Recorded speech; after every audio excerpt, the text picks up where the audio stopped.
Ladies and gentlemen, welcome to Casting the Spotlight episode number 228. And for the first time in closer to a month now, we return to you in solo format. Yeah, it's kind of crazy. I know. A few episodes. Great guests though. Great back-to-back episodes, I would say. It's been a minute since that's been the case. Yeah. I feel like it's been back to back. WrestleMania, Draft Day Pod, and then Matt Moore. Hopefully everybody loved that one. He was debuting. It was great for him to join us here.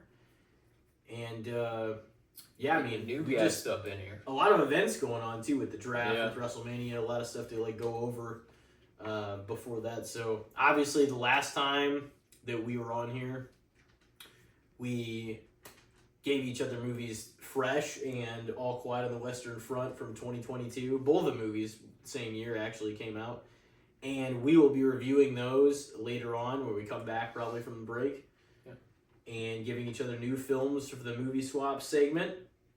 But ahead of that, tonight we've got, speaking of the movie swap, we've got another session of the movie swap segment films on This or That. So all the movies we've given each other, either for in this past 6-7 years to now, there's still movies on the table in that segment to implement tonight. So that'll be interesting. So that will be interesting. So we've got basically the way we did it a few months ago. We incorporated movies past and present that we gave each other in the movie swap segment, even though we had like a 4 or 5 year hiatus, and we put those in a this or that scenario. And we kind of just pick from those, this or that style, of course, which is always interesting because it's utilizing one of our oldest premises for the new segment. It's meshing two segments together. Yeah, and it's all fucking created. It's all original. Chance to rehash some of the older films. Exactly. It's stuff that we made. And so anyway, tonight is Movie Swap Cinema 2. We have got the first batch up. I guess I'm up to read to you. Yep, you're first. Oh, shit. Okay. Well, let's see. It's going to be interesting.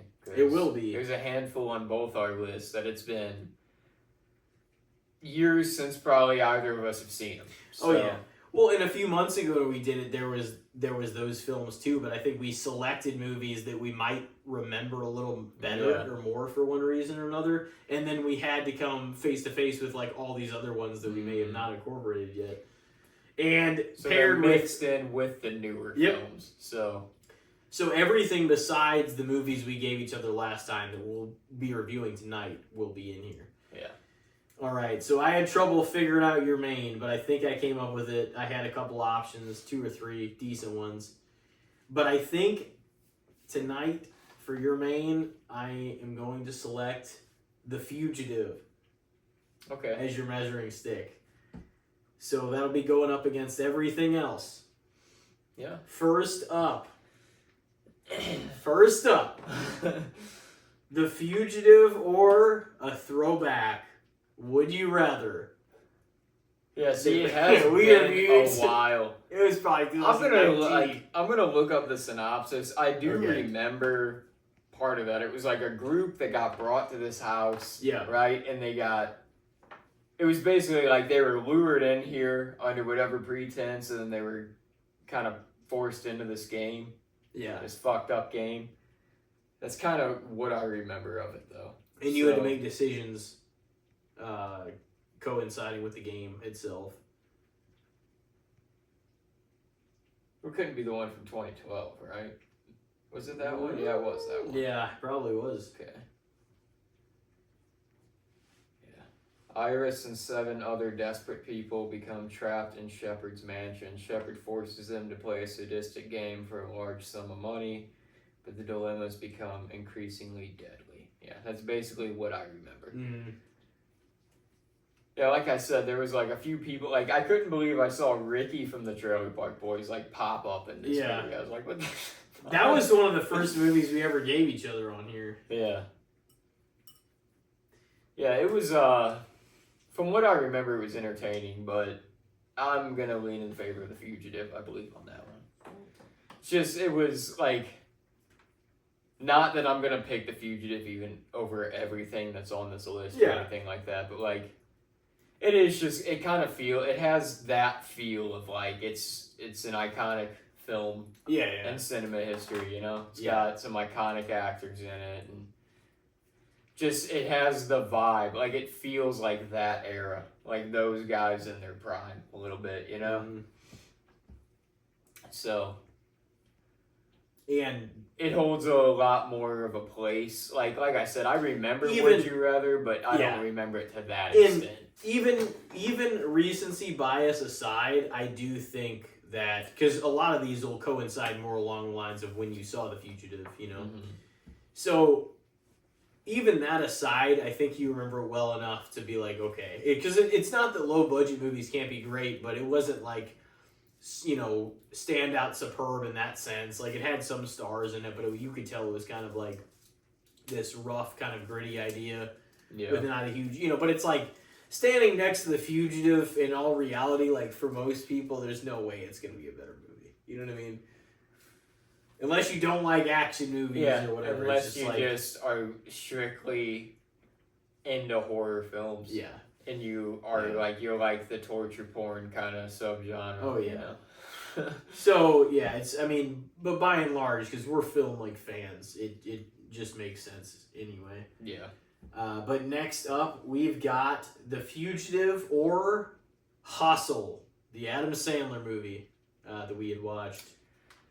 That was honestly really good too. Mhm. It was like, it was one of, because I feel like when it comes to Adam Sandler, it's like, you get silly, goofball, corny shit that's like purposeful, or you get kind of deep, sentimental, but still funny at parts.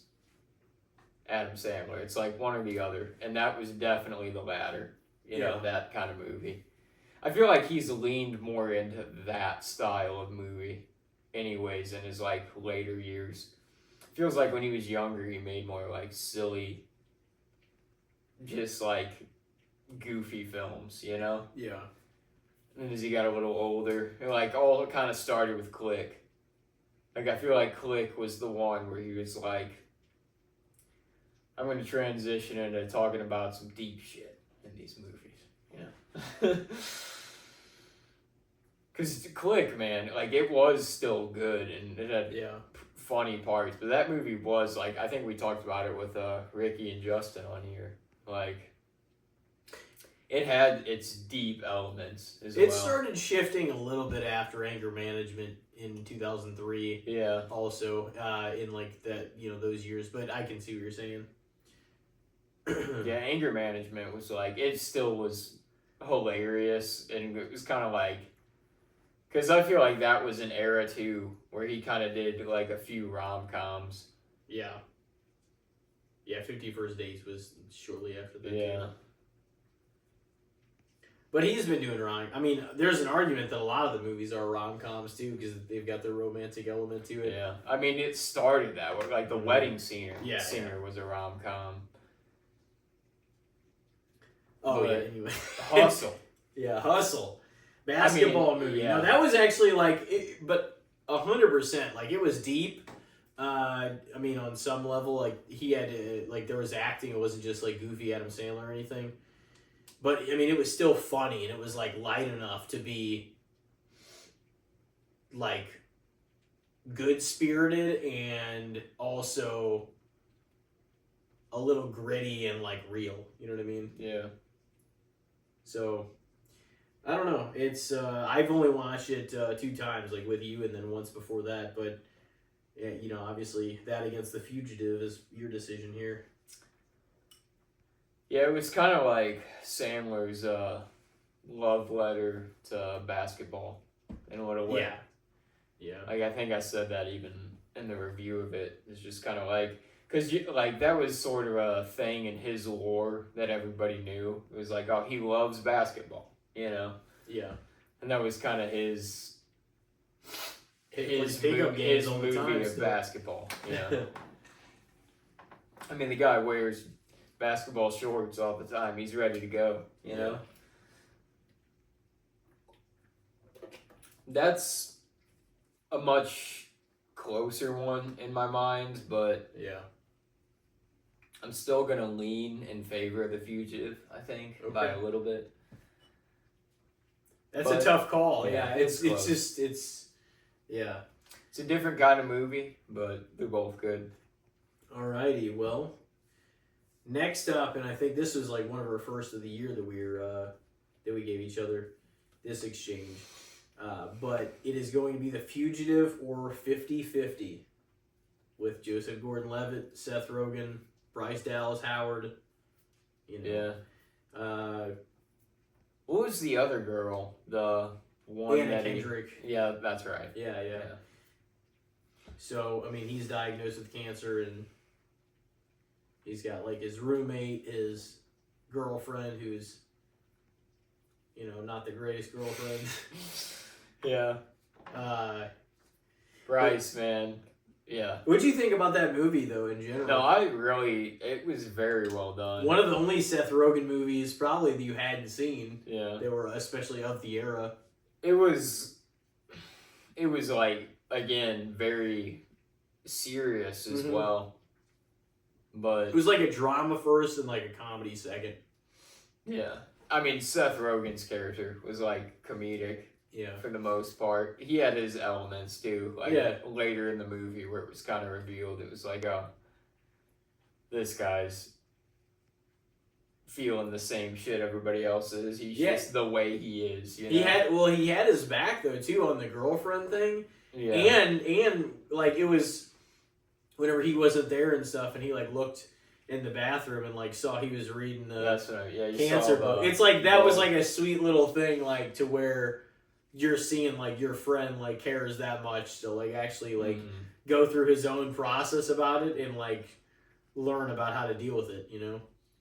Yeah. If you can. So well, I mean, he knew that he bought that book, but he thought it was just to like pick up that girl. Yeah. Because it was like that bookstore girl, and he's like, oh, I got a friend that's got cancer and all this stuff. But then he saw that he had like a bunch of notes and Post-its and stuff stuck in different pages and shit like that. And he was like, oh, he actually fucking read through this book. Yeah. Yeah. That was sweet though, because it was just like, oh damn, like he saw it and he's just like, you know. But that movie was, I don't know, it's interesting because the way it makes you feel, it's like it gives you a little optimism, but it is like dealing with reality, and like I think it's kind of a good interpretation of not that being optimistic and hopeful isn't like a good thing, but sometimes in movies it's portrayed like, oh, by your whole family, like everybody's so, you know, all, you know, they're there for you and stuff, and like 50-50 wasn't that. It was like showing the reality of like his relationship with his friend, you know, his relationship, his parents, like how everybody reacted, like what his reality was. Well, you like hid it from his parents for a while. Yeah. So it was kind of like, it was kind of real in a way that sometimes like the movies don't always interpret it. You know what I mean? Yeah. Like with dealing with like a harsh scenario. It's just, yeah, it felt pretty raw on certain levels, for sure. Again, that's a tough one. It's like you don't really think about it until you have to put certain things up against each other, you know? Yeah. They're very different kinds of movies, because like The Fugitive's like a, like an action adventure thriller. Mm-hmm. Like it's like a chase film. In 50-50's, like a drama over dealing with having cancer, you know? Yeah. It's nothing of the same, but with comedic elements. they have to have touches of that in there, because if it was just dreary shit the whole time, that'd be rough. Yeah. It's like, that's some My Sister's Keeper shit, dude. I watched that with my mom, I've dude. seen that too. That was terrible. That was like, I'll never forget that movie viewing experience, because it was like, I was watching my mom just cry and cry, and it was making me cry. I'm like, oh, dude, my mom is so sad. Yeah. It was like fucking me. It does. Whenever you see people around you, I get that way with Haley get still. Like emotional. when It's we're like- watching stuff, yeah. it's like, damn. Like if Oh, she yeah. if she gets really like fucked up over something, I'm like, because like if it's something that is sad and it's like pulling at me too, and then the person you're with is getting affected by it, it's gonna affect you a little yeah. more. Oh yeah. I do think it's like, but that it's kind of that way anyway. Like if the person you're in the room with or whatever, like if they're like feeling their emotions, like you're gonna feel some of that, you know, especially if you're And it's that being a guy shit. familiar too, with where how you're you are. Yeah. I don't want to do it. I don't know why, but it's. Everybody's I'm vibe not can gonna cry affect. over some show. Oh yeah, can affect like one another. It's crazy. But no. Anyway, 50-50. Damn. 50-50 dude. or The Fugitive. Yeah, we got a long way to go too.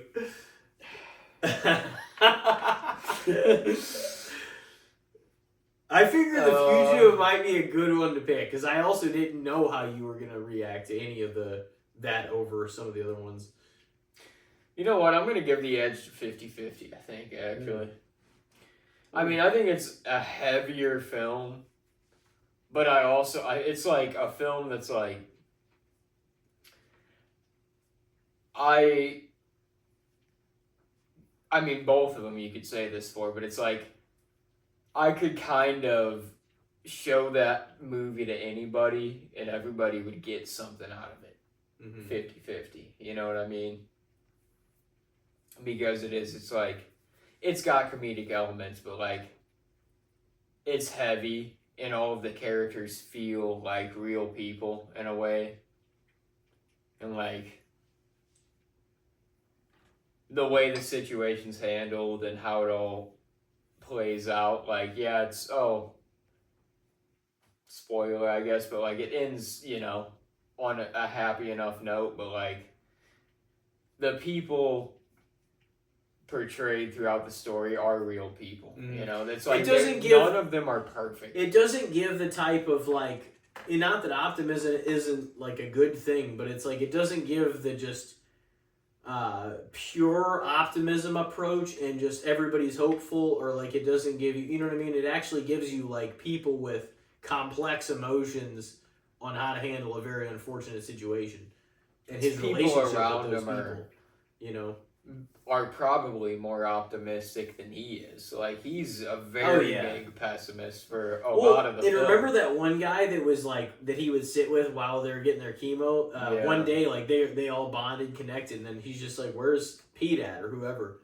He went to his house and, like, met his wife and they're like, everything. And they're like, he passed or whatever last night. It's like, and then, like, the reality probably hit him even more because he's just like, he was literally just sitting over there. Well, yeah, it's like, it hit me too in that point in the movie that, like, because he had made these friends and bonded, because he came in as like, so 50-50 tapped more into your emotional being, probably. And I'm just asking. I mean, The Fugitive was probably like a, you know, it's kind of like, a fun kickback action adventure. You have a great time. There's faces you know that put on a great performance. It is somewhat of a darker tone, but because the thriller element. Yeah, but it's like definitely an action also movie. But like, when Joseph Gordon-Levitt's character, how the fuck do you compare those two? It's hard. It is. When he came in for like treatment at the beginning, he was a downer. You know, he didn't want to be around the guy, but he bonded with these old guys. And they were friendly and chipper and upbeat. And it kind of like, it brought him to that level. And it made him feel better. Yeah. And like I said, he went to their, it was that one guy's barbecue that guy's house that they all went to. And he's the one that passed. Met his wife, saw his house, everything. And then that guy passed. And then he was like, came in as the optimist. And the guys that he was buddies with were like, they were down. Yeah. So like, you almost felt the element shift too, and he kind of like it hit him like, this could be any of us sitting in these chairs. It definitely pierces that that element like to of your Yeah. core of Because like it's reality. it's You're a like, oh man, human element that's an everybody fear deep down, whether they admit it or not, because it's not the silent really, but it's like it is you an are being uncontrollable killer. Like nobody can control. like if you're that happens immediately to them. brought down to your being face to face with morality or mortality. Yeah. Your own, and just this is real. Especially the day that they were all just kicking back, like playing games, talking, and then just one day that other guy's not there, and it's just like, yeah, he passed like last night. It's like that brings you right back here, and you're like, shit. Like well, yeah. there went our game of life. I know. It's like, it's tough. It's like, but it's.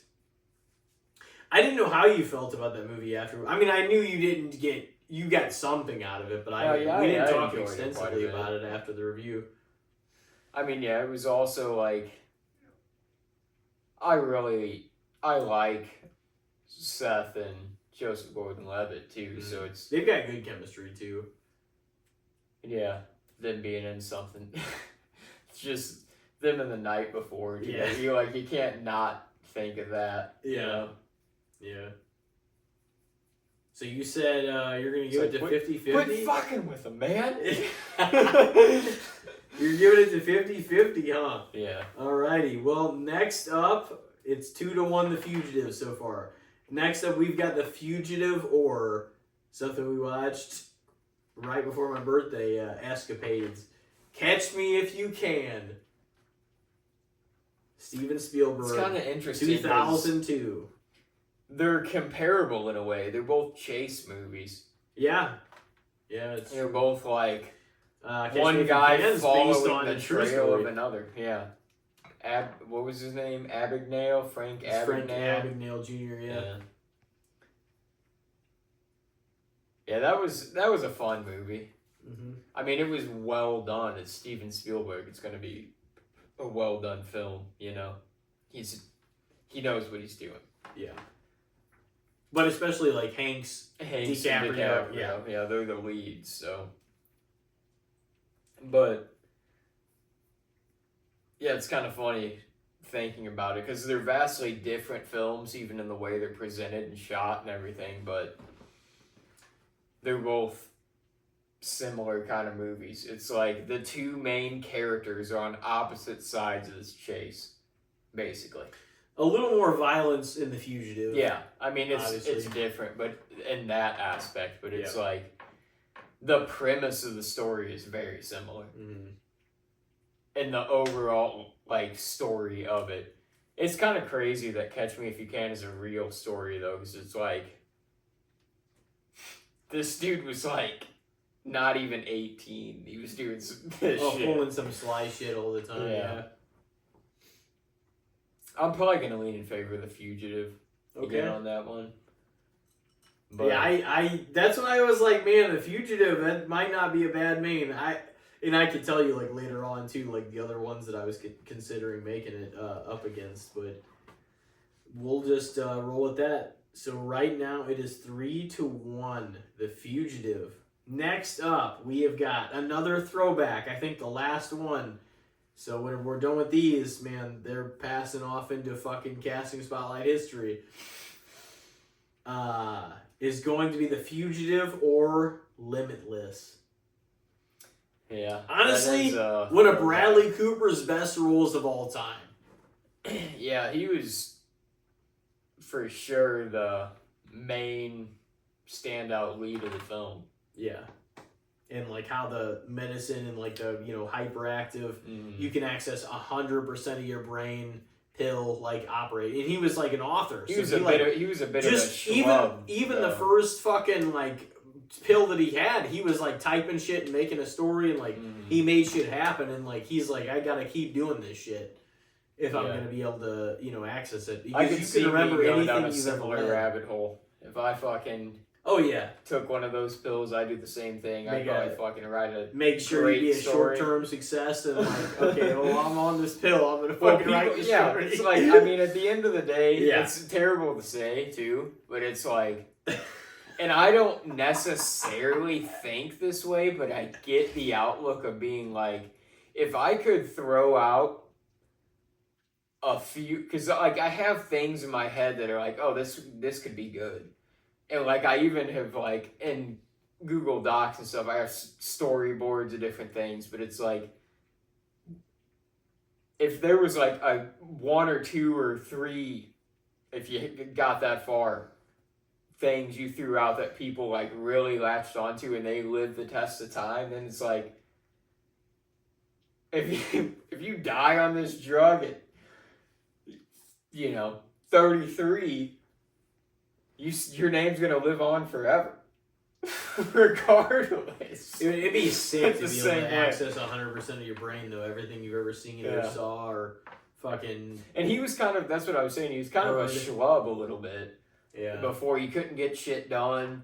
Yep. He was like sitting on all these stories and different creative things. people. Some like, creative people are like that, though. Yeah. Like, real fucking, he just, like... Yeah. They That's need the way it goes. inspiration, There's like Charles Bukowski, Yeah. Hunter S. Thompson. There's different guys that I You need to be kind able of to, like, follow be throughout inspired. the outlook, where it's like, yeah, they were substance abusers and alcoholics and schlubs, but when they were able to put something out there, it was something fucking worthwhile. You know? Well, it's like sometimes even when Eminem say he needs something to rap about, like he needs something has got to be on the surface, like relevant to talk about, or I need to get something out there to be able to put out an album because it's based on emotion. It's based off of the life experience you've had about said thing or said era that you're going through. It's a lot of musical artists too. And the thing is, but him especially, and it's just like, but when he taps into that and what he's going through at that time, it's fucking, it can be beautiful. You know what I mean? Yeah. It can be perfect. But that's just kind of like the inconsistency of artistry with some art. You know what I'm saying? Sometimes you don't have a masterpiece for 6 years. It might be, you know what I mean? Like you might not be, that's what's crazy is there's so many ups and downs and dips and, you know. I mean, a lot of times, artists are Yeah. tortured humans in certain ways. Yes. So, it makes sense. It makes sense that an artist in a certain way, being an author, like, would be the main character of a movie about a guy who finds this drug where he can access all of his Oh, brain it's and get this shit something done. good, huh? And then he just Throws takes it down. That shit was crazy. That movie, honestly, Limitless is still like Bradley Cooper. Of course, was in like The Hangovers. He was Chris Kyle in American Sniper. He was like some other things. He actually I think did a really good job in Limitless though. But I also just like Bradley Cooper. I think he's cool. And I think he's a more genuine human than a lot of actors from Hollywood too. He's a Philadelphia Eagles fan, which I know you don't like, but there's a lot of them. Kevin Hart's one of them. There's like a lot of stars. But no, like Bradley Cooper, Shane Gillis to me, is one of them. he seems like, and you can, and, you know, it's just like, he seems like a real dude, though. You know what I mean? Yeah. Like, he doesn't seem like he's full of shit. So, I like him, and I like a lot of the stuff he's been in. He had a smaller role in War Dogs, but I thought he was like cool. He was in Wedding Crashers, too. Cool in that, yeah. He was a motherfucker in that, though. Yeah. Yeah. I mean, he's good at playing, like, the comedic douche son of a bitch, too. We're gonna go hunt some quail, huh? And he, like, cocks the gun and, like, shoots it, and he's like, huh? And they're like, alright. It's like, you're on something. You can just settle the fuck down. And you saw American Sniper, didn't you? Yeah, I saw it in theaters. You know, he did, regardless of how people like feel about it, but whatever. But like Bradley Cooper was great in that. Yeah, you know. I mean, that was a true story too, in a lot of elements, a raw story. You know. Yeah. I'm gonna probably lean in favor of The Fugitive again. All right. I think on that All right, one. or Limitless. Limitless is a good one, and I honestly think that would be a fun one to like rewatch again at some point, because it's been so long. All right, next up is The Fugitive or Malcolm X. Denzel Washington is Malcolm X. Yeah. Biopic, obviously. I mean, his name is the title. So. Oh yeah, it's been a few months. Yeah, February. Yep, we watched that one. I mean, yeah, I really enjoyed that movie as well. I like a good biopic anyways, but like that was one of the more like historical biopics. That's the thing with they need to make more of them nowadays. Like I feel like they're leaning heavily on like the musical biopics. They've been doing that shit real heavy for the last few years, and it's like, I mean, that's cool too, and I like those, but like some of these historical ones, I mean, I guess we got like Napoleon and a few of those different kinds of ones, but yeah, they're just like that one was, it felt very, it threw you right in the time of the civil rights like era in the 60s. I mean, throughout the 60s. Yeah. When was it that he died? What year? 65. He was assassinated. Yeah. I knew it was a little earlier than you would have honestly thought. 68. Yeah. The assassination.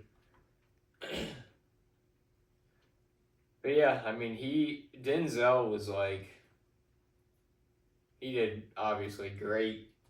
Yeah. Like, masterful in the role. As you would expect. I don't think anybody really. It's Denzel. I mean, he's like a fucking class A actor. So. Yeah. But no, like, I think we were talking, like, maybe even texting about it, like, way off air about it, but Malcolm X is probably up there in the higher echelon of, like, some of the movies you've probably given me overall. Yeah. Not that it is my, like, number one or anything, but it's one of my favorites, probably. Yeah, no, I wanted to know what you thought of some of the best ones or some of the ones that, like, especially the emotionally, like, tugging ones. Because that's what I told you about Sling Blade, is that I'm, like, for whatever reason, whenever it, like, pulled me into, like, it just grasped me and, like, hit me at either the perfect time or what have you. But I was, like, that instantly just... And whenever something can make you feel something or trigger trigger you intellectually or what have you, it's like that is so many points for those types of movies, you know? Mm-hmm. And sometimes they tap into that.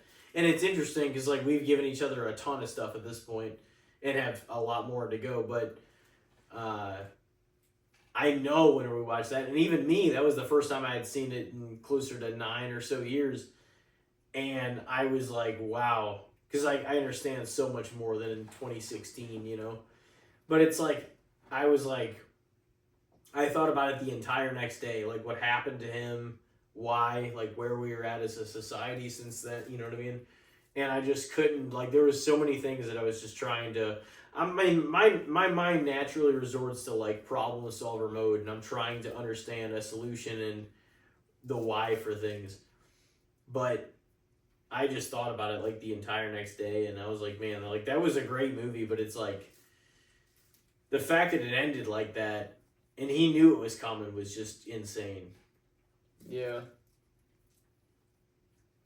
Yeah, I mean, part of him didn't even want to go out there. Yeah, he knew. He's just like, but I got to. Yeah. Wanted to be a martyr. He said, he's like, this is the era for martyrs now. Yeah. He said that before he even went out there. He knew. Yeah. Yeah, I mean, it was, his, like, the figure of Malcolm X, like, you know, obviously... for better or worse, like, he was a controversial figure, especially in the era. Like, the things he said, the approach he took, all of that. But, like, a very important figure, too. Yeah. Probably an often overlooked and underrated figure in American history. 100%. So, yeah, I mean, I'm going to lean in favor of Malcolm X. Oh, shit. So But- is that 4-2, The Fugitive? Yeah. You've only taken 50-50 and Malcolm X over it? Yeah. All right.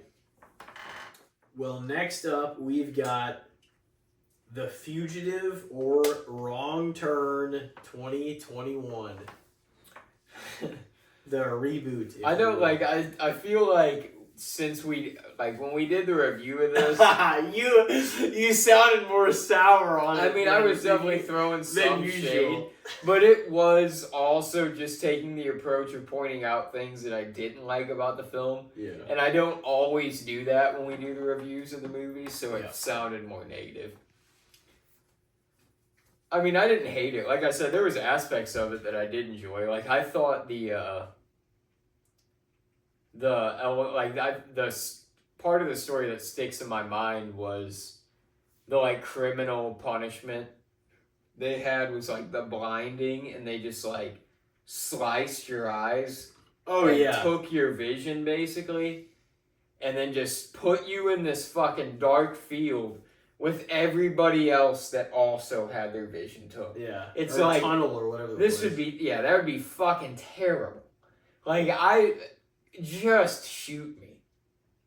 I would much rather that. You're like, oh, we're showing mercy on you no, by only giving that's you the the way- blinding. That's the way of, like, Fuck torturing that. you, though, I feel like. Just kind of, like, letting you, oh, you gotta deal with this. Yeah. That would be Fuck fucking all that. awful, though. Yeah, dude. I would just be swinging on everybody. I would hoping much rather be somebody would killed. just fuck me up. Hoping somebody would just fucking just kill me. Knock me out or kill me. Oh, yeah. I thought the premise was a little different, though, because it was, like, this I mean, different... it was a vastly different take. Oh, on yeah. the Then, Wrong like, the Turn cannibalism of, like, the original story versus, like, this foundation that existed since, like, the split in the Civil War era of, like, the 1800s. That was kind of cool. They took, like, a historical take on it a little yeah. bit. Like, that it was, like, these families that separated or whatever from their society because they were starving during the Civil War, basically, because there's war times within the country, and they had to make means. And then the society just kind of, like, broke off and has lived on ever since. But yeah, the guy, too. The way he looked and the way I was just like, this guy looks like he fucking would sell me insurance. Like, he's the leader of the group. Like, for being a horror movie and Wrong Turn at that, it's like, this guy is too clean cut. Fucking make him a little bit, I don't know, give him a little something going on here. Like, he looks a little bit too suit and tie for me. Oh, the guy in charge? Yeah. At least? Yeah.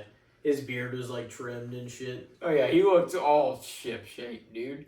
But I guess he was the one, too, that was getting all the care taken of him. He's like, probably got the showers, he got the wives, he got all the shit, you know? Oh, yeah. So, he pulled the typical cult leader apocalypse bullshit, where it's like, oh, well, you follow me. I watched a documentary over shit like that recently, where it was like this, like, supreme religious group. And, like, they started following this guy that was like, I'm the prophet. And, like, God was speaking to him, and he acquired 23 wives. And there were ranges, 29 was the oldest, and 10 was the youngest. And this fucking, like, dude, this guy got multiple families in on this shit. They're, like, giving their daughters to him and shit. I'm like, dude. Like, I get people can be brainwashed, but how the fuck are you this brainwashed? That you're giving your kids up to this son of a bitch. Like, at some point, this is your fucking fault. Well, no, like, this guy is a piece of shit for doing what he's doing. He's a fucking pedophile, don't get me wrong. But what the fuck is wrong with you? For being willingly, oh, this guy, he's talking to God, so I'm gonna give my 10-year-old daughter to him. No, you're the fucking problem.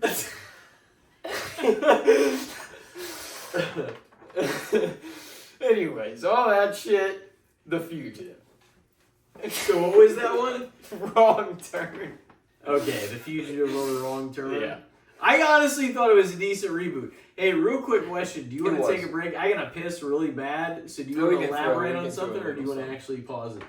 No, I feel like I've done enough elaborating. I probably ranted I mean, too I much. can give you one before, and I can just step away for like 30 seconds. Okay, you can throw that out there. I'll do then. that. We Yeah, can I was do gonna that. say we shouldn't take a break until we actually need to. But anyway, so you're taking it over Wrong Turn. You Yeah. sounded the first time like you had bitter feelings towards it. No, I mean, there was my problems with it. I would have to watch it again to remember really Yeah. what I didn't enjoy necessarily, but like I do kind of, I can tip my cap to the fact that they took it in a Yeah. very different direction. It was different. It was different.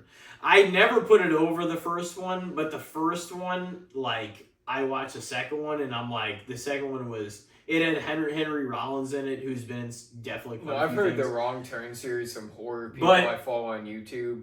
That's a series that's just dog shit. Oh, yeah. Like, the more you go into Two it, it's was just like terrible. not unwatchable, but Henry Rollins was like one of the only reasons you should watch it. And then it was just I've never watched any of the other ones after that. I've seen them rated horribly. The first one, me and you have watched at least once or Yeah. twice, and the first one I was like pretty good. the first And one. I did like the first one decently. more than probably the reboot. But the first one is like, I mean, it might not be my favorite horror movie or anything, but it's like a good, enjoyable, get out there with a group.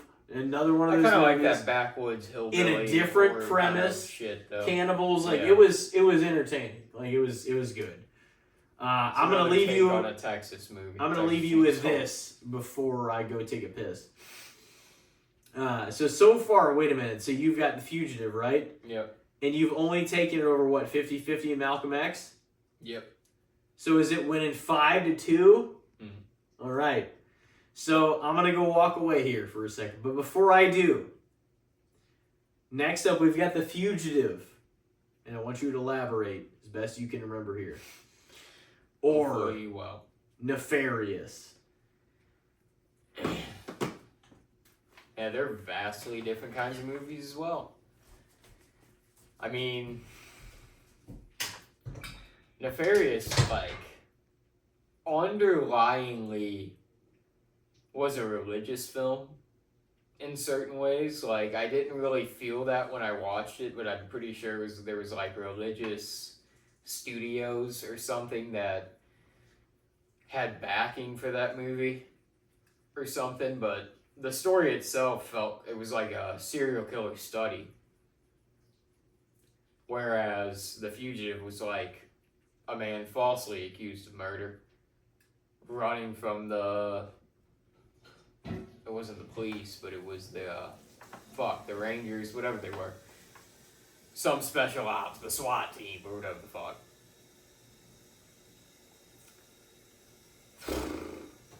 I don't know. It's like a psychological study when it comes to Nefarious. But a much different take, because there was also like the horror element to Nefarious, where it was sort of like a possession film. Like I was kind of saying, it was backed sort of by like some studios, I think, that were like, wasn't it sort of like they said like a religious kind of movie? It was like a faith study. It was like a horror movie, but it was like a Christian kind of based. Well, because remember the psychiatrist was atheist, and like he was interviewing either what he thought was actually a serial killer or a demon that was embodying the person of this Edward. Remember, and like he would come in and out, but the demon. Yeah, it was either like, is he playing this role, or is he actually this demon? That was terrible too, because like, dude, the moments that Edward would see that guy. through would just be unbearable because he had no control over what the demon was doing to him. Yeah, you felt terrible for That's him. a foamy motherfucker. And he, like, he was in control of this dude since he was like a child, basically. Mm-hmm. He took control of him. So that's just like, yeah, just like thinking of this character. It's just like, man, this poor fucker. Like, give him the death penalty. Like, you'd probably rather have that shit than be sitting here and fucking having a demon just control his every day and every move. Like, no, we don't eat right now, even though he's starving and shit. Yeah. Oh yeah. I mean, he's gonna fuck the host over. You know, where he can, he's gonna take over. Yeah.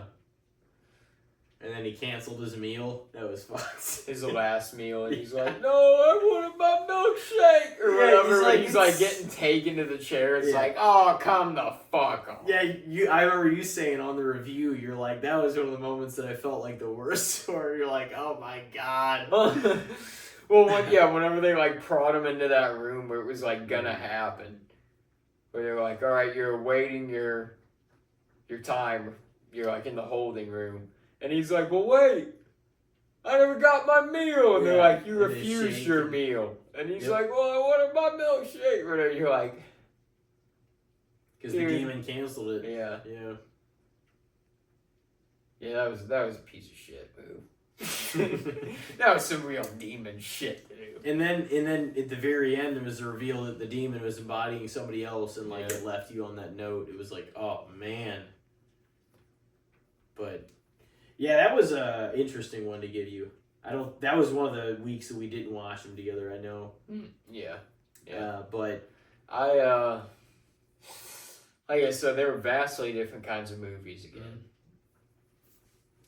I'd probably lean in favor of The Fugitive.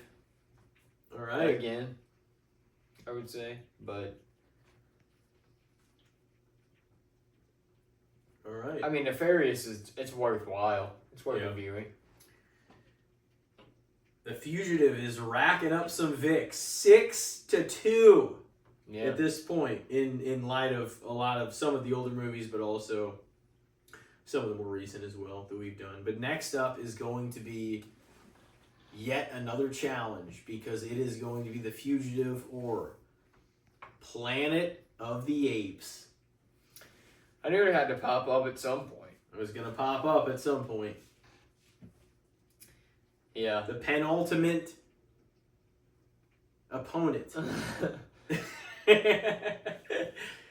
I mean, again, that's just like, that was a classic piece of like film cinema that I just like cinema lore, and people just still talk about it 60 years later that I just hadn't seen. It was one of your stones left unturned. Yeah. Because, like, I'm also a fan of a lot of classic cinema, but I feel like a lot of times when I turn to it, it's like old, like, action movies, like, whether it be, like, I watch some Bonds with, like, Devin and stuff, or I'll watch, like, Hitchcock movies, whether that be whatever they are. But I watch a lot of, like, classic horror when I turn to it. But I never am, like, the one to spit at classic cinema, you know what I mean? I feel like a lot of people are kind of just like, that shit's 60s, it's gonna be corny, I'm not watching that shit. Have you ever watched Citizen Kane?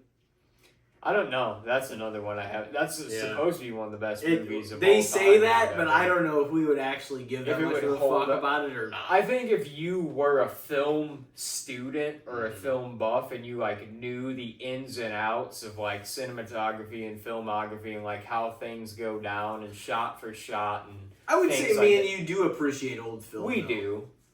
Yeah, that's what I mean. I love old cinema, but I think if you were more of like a student of the game, of like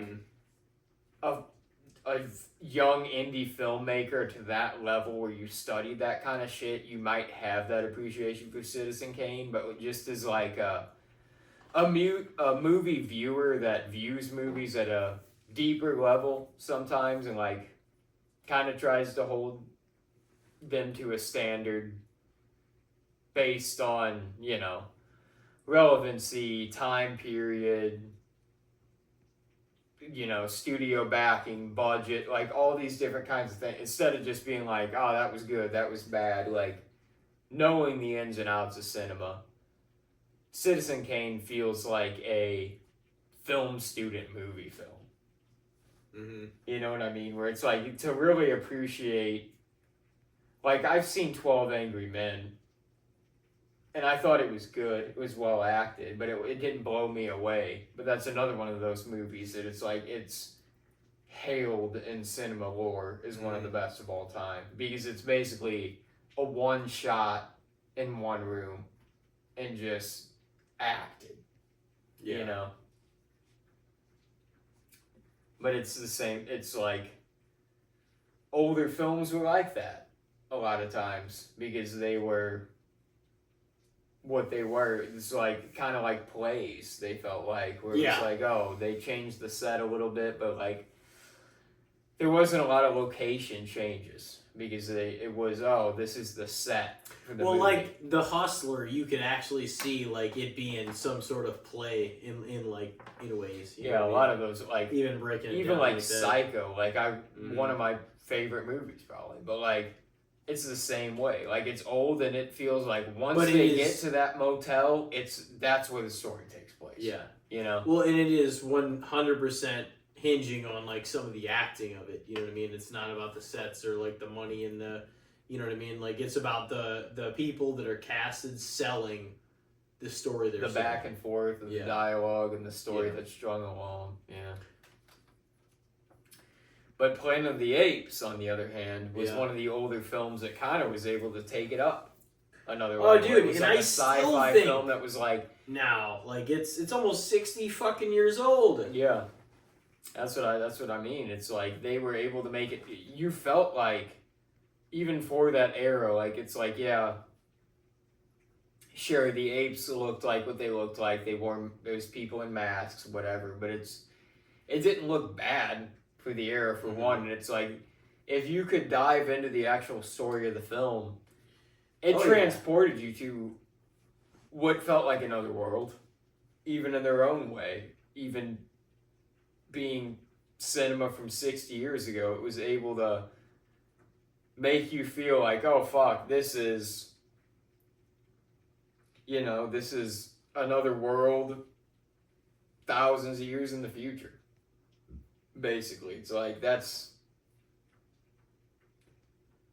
pretty impressive to do for old sci-fi. Because like I've seen some old Star Trek, and I give kudos to old Star Trek because it was kind of like the OG sci-fi. But some of that shit's like, this is bad. This is a guy in a crab outfit. I thought the having Planet a of the Apes choreographed fight. Planet of the Apes felt like cinema. Yeah, you know. Yeah. It was like mind blowing, like that. Kind of like where they got to for it being that early, like 1968. And I like, if anything, to this day, I still feel like it's pretty underrated. You know, the fucking the movie and like its effect on cinema. Because obviously, like there was so much to come out after that too, in Star Wars and like, you know what I mean. But that first one was just mind blowing, like to watch. You know, like oh shit. Yeah, it was kind of wild. Charlton Heston. It like because it does its job as performing and being entertaining, but also sending a deeper message. Yeah, like the end kind of throws you on a tailspin. Yeah, you know? Yeah. Makes you feel like, oh fuck. You should watch the other ones too. Kind of feels like, I think they're on something now. But like, kind of makes you feel like, oh shit. Like they were delivering a deeper message in this film of, oh, this is where things could head. You know, this is like it was like a warning. This is where, who knows? Like in an alternate reality, we could be the apes. You know, something like that. That was kind of cool because an aspect like that hadn't been explored. Like I think it was adapted from a book, like a novel. So the novel, I guess, was the original idea and adaptation for it. But it's still, yeah, it's a really cool piece of cinema. Like, and I love the modern day Planet of the Apes movies, obviously, but they're even a different take on what that was. Mm-hmm. But yeah, I'm gonna lean in favor of Planet of the Apes on that one. All right, 6-3. So the Fugitive wins out regardless. And next up, but last, is going to be The Fugitive, or Miracle on 34th Street, 1994.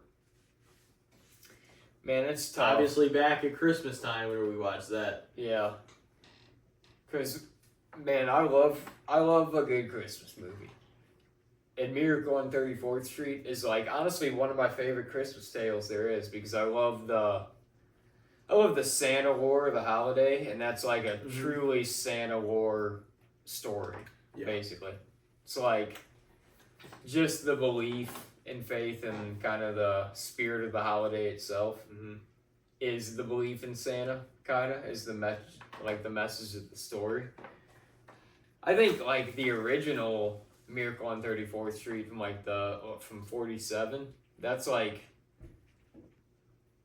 arguably one of my favorite movies.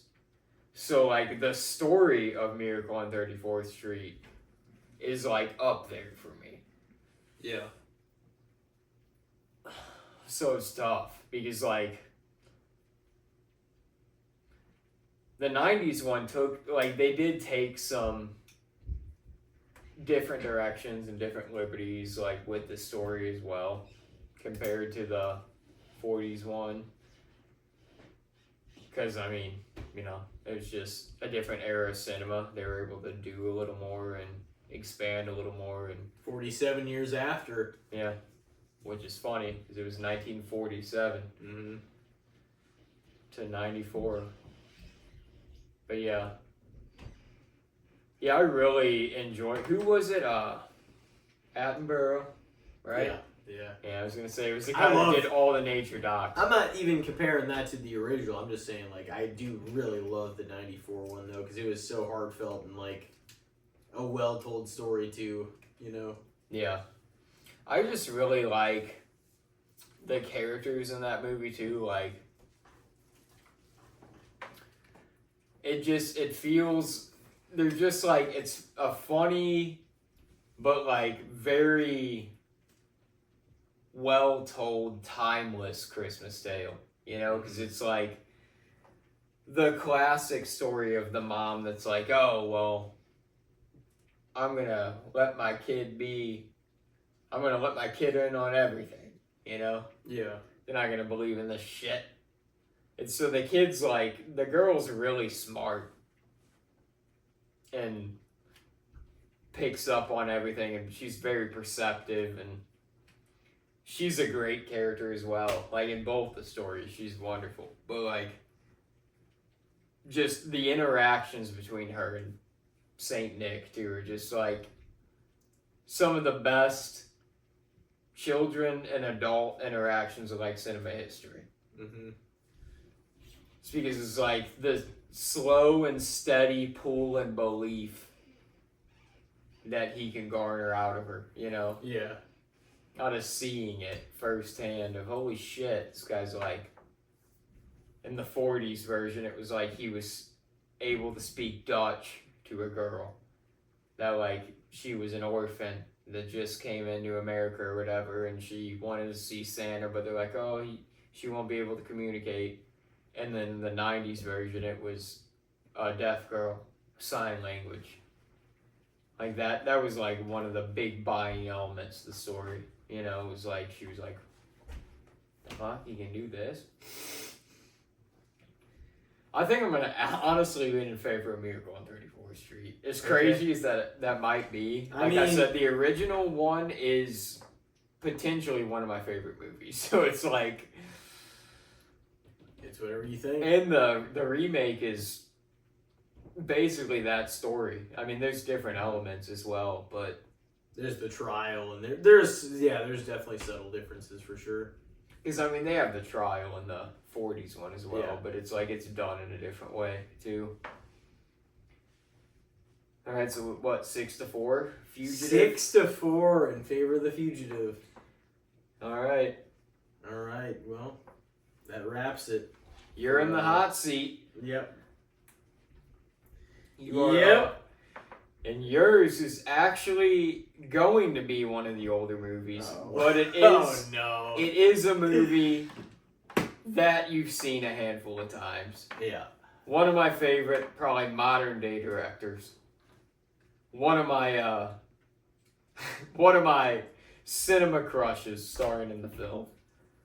The Witch. Your main topic. Here's the thing. I thought you put The Witch as the last times. What do you mean? As the measuring stick. No, I don't think I included The Witch. Son of a bitch, you're right. I know, yeah. Okay. No, it's alright. Well, I did have a backup. Okay. So your backup is Bubba Hotep. Oh, boy. Another one of my favorites.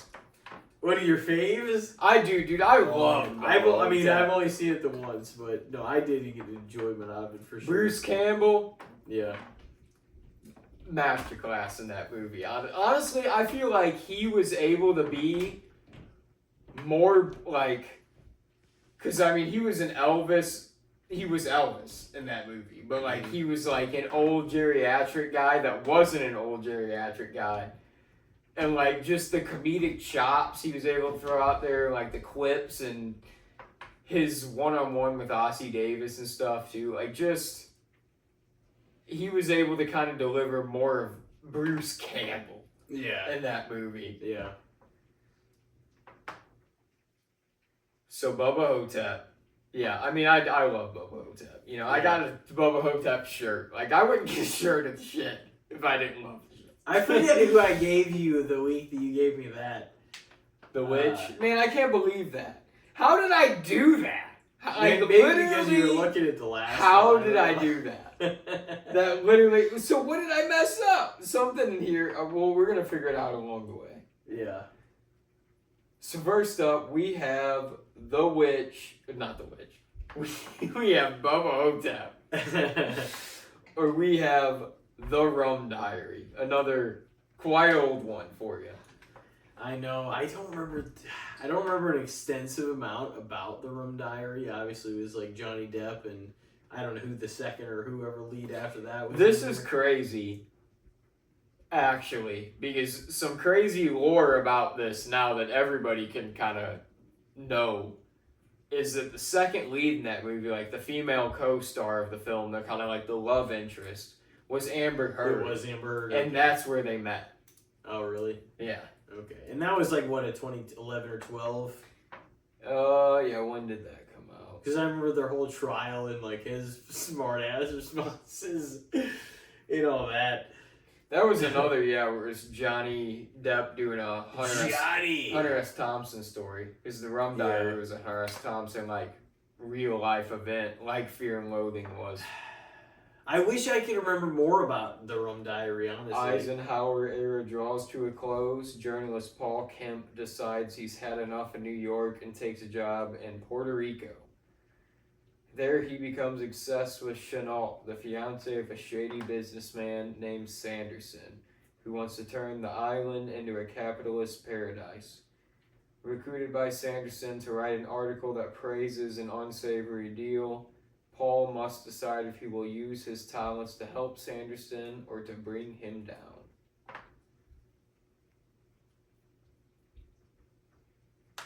Yeah, dude, a big part of that story, like, I remember a few elements about that, but what was the guy? The guy's name, he always plays a creepy motherfucker.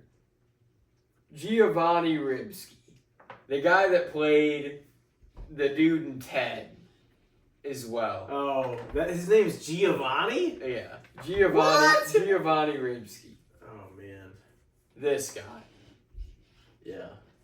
He played a character in the Rum Diary that was like a roommate of Johnny Depp's character when he was down there for a while. And he's like, he was cool enough with this guy. They got fucked up together. And he was like, he's fine.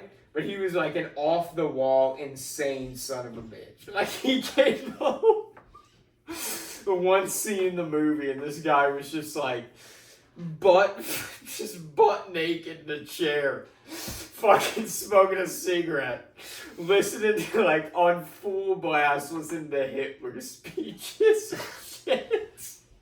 It was like in this movie.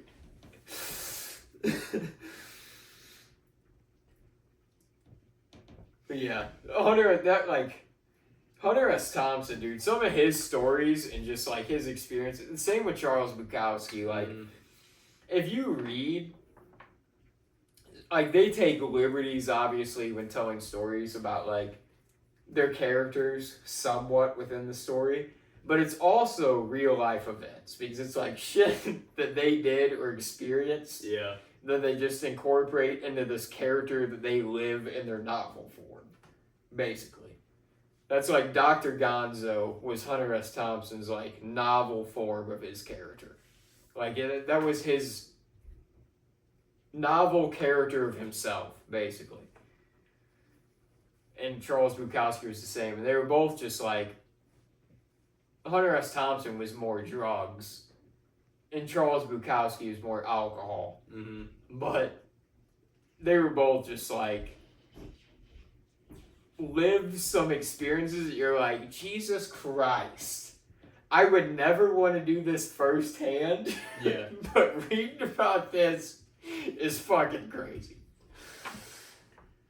And Johnny Depp, like Hunter S. Thompson too, like the guys that he became friends with in Hollywood were like eccentric characters.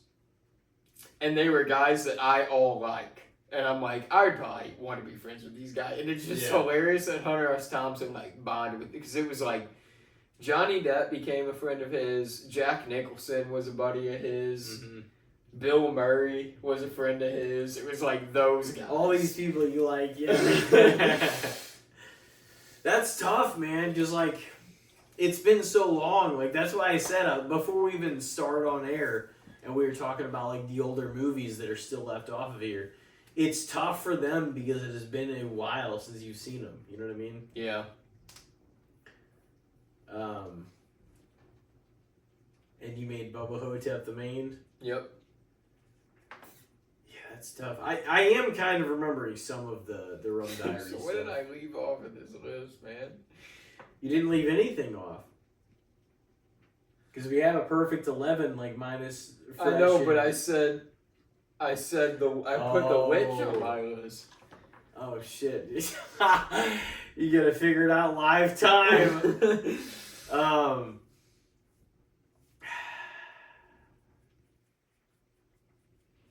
I don't know. I'm a big fan of Johnny Depp though too, and I don't really. I don't know how I can quantify this because part of me doesn't feel like I remember enough of the Rum Diary to be able to fully judge it. You know what I mean? Yeah. But so I don't know. In that sense, I might have to go with Bubba Hotep. Not that I think I would have to see it again. But I think the default by recency bias reasoning would be that. You know. All right. I just remembered a little more of that. So Bubba Hotep for the win. Yeah. Was that the first one? Yep. Oh shit. Next up. All right. What do we got? We got Bubba Hotep, or we got Christmas Evil. Oh fuck. That was another kind of like, it was a weird like character study on a guy's, mental instability. Like he basically like believed he was Santa Claus, and in certain aspects he really did good things. Like that night he went to a hospital, like a children's hospital, and delivered gifts to all the sick kids, and like went to a Christmas party and like danced with people and had a good time. But he also went to people that were on the naughty list house and fucking slaughtered them in their sleep. Mm-hmm. So you just better hope you're not on his naughty list. He was serving Christmas vengeance. He was doing good by the nice people.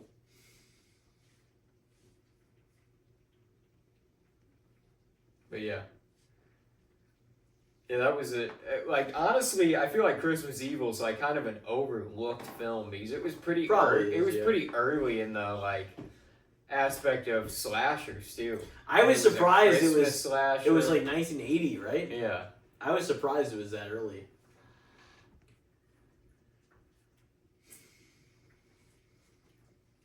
I may still personally go with Bubba Hotep for that one. Yeah. Although I did find enjoyment in Christmas Evil as well. All right. Bubba Hotep for the win. Yeah. That's, dude, the Bubba Hotep story, the reason I think I love it so much, too, is it's just so off the fucking wall. Yeah. It just, like, this story is so many things. It's just, like, how do you tie this much shit into one thing? It's like, Elvis didn't actually die.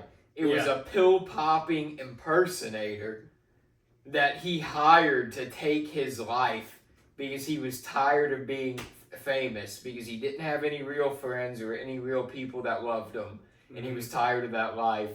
So he hired this guy to take that life, and he lived the life of the impersonator. And he broke his hip falling off stage one day, ended up in a retirement home, and now he's the real Elvis Presley in a retirement home, and nobody believes it's him, but it is him. And he makes friends with this elderly black guy who thinks that he's JFK, but he has to just let this guy think he's JFK because he knows he's Elvis. Yeah. And that guy also believes he's Elvis, so he's like, fuck it. If this guy treats me like I'm Elvis, I'll buy into this delusion that he's JFK. So they just, that's the relationship between them. And then on top of that, there's this soul-sucking mummy that's coming into this retirement home in the middle of the night and taking the souls of these old people. And they're the only two in the entire retirement home that believe it or that have seen it and, like, are going on this hunt and this mystery for this, like, mummy that's this, like, dresses like a cowboy because they're in the South. It's like a Texas retirement home. So he's like taking up the wardrobe of a cowboy, but he's a mummy. And he's like, the mummy has his own lore too. Like, he's like a love story. It's like it's a retirement home, soul sucking mummy story with Elvis and JFK. It's fucking insane. And I love it so much. Bubba Hotep cleaning the slate so far. Next up, we got Bubba Hotep, or we got Almost Heroes. Chris Farley, Matt Perry. Shit. Yeah, that was pretty damn funny, honestly, too. Yeah. I got a kick out. I had never seen that one before. Like, there's definitely some Farley movies I haven't seen before. I think I've seen Black Sheep, like, once, and Tommy Boy, like, at least a few times. Beverly Hills Ninja. It's been a while since I've seen any of that. And, like, I don't even know if purposefully I've ever watched Beverly Hills Ninja or not. But it definitely feels like one because it's, like, with Eddie Murphy, right?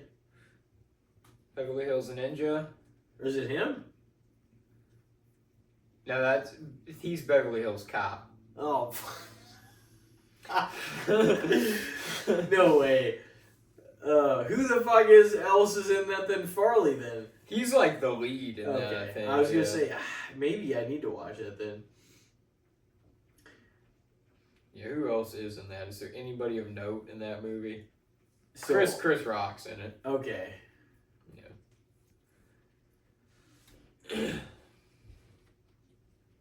So Almost Heroes or Bubba Hotep? Yep.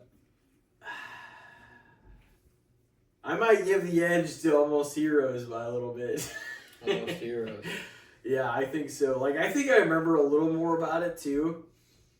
But I know Farley just acts like a fucking nutcase, and I mean that's how he acts and everything.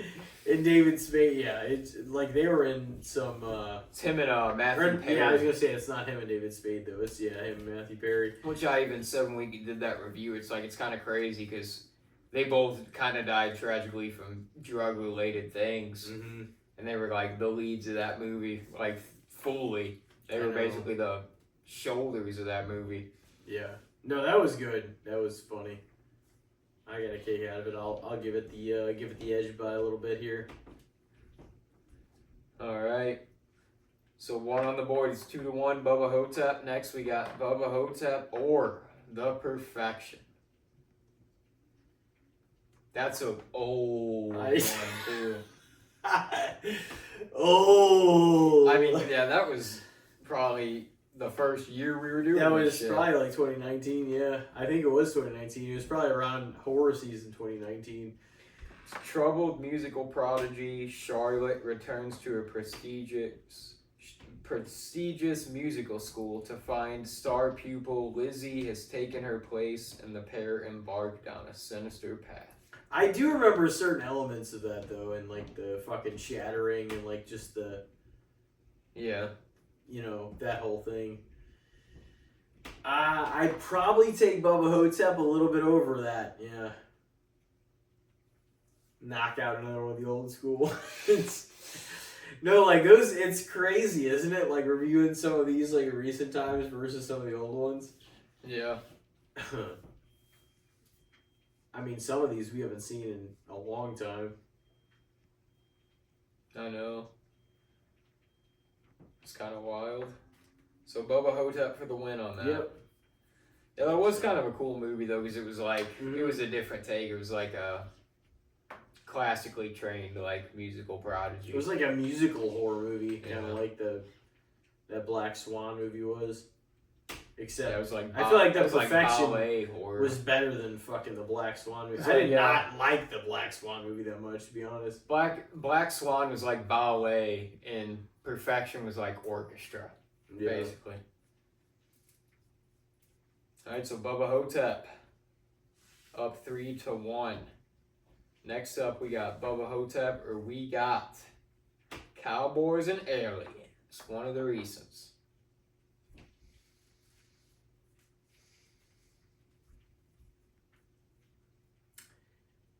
Yeah, definitely one of the recents. Mr. Daniel Craig and Harrison Ford playing in that. Kind of like Western meets Aliens. Yeah. Yeah, it was like a sci-fi Western film, basically. I don't know, that's tough. That one is really tough. Yeah. Like I said, there was definitely elements of Cowboys and Aliens I really liked, but it like I don't even know necessarily. It's like one of those, if somebody asked me like, oh, well, if you thought, oh, you didn't really necessarily like it, how would you have made it better? Like, I don't know. Because it had the people, it had the concept, it was mixing It didn't have Western the and pop. sci-fi. Maybe I would have made the aliens different. Like, I don't know, like, it wasn't as much of like a cowboy and alien showdown. It was just kind of like, I don't know, the aliens almost felt like a horror aspect. And I love horror.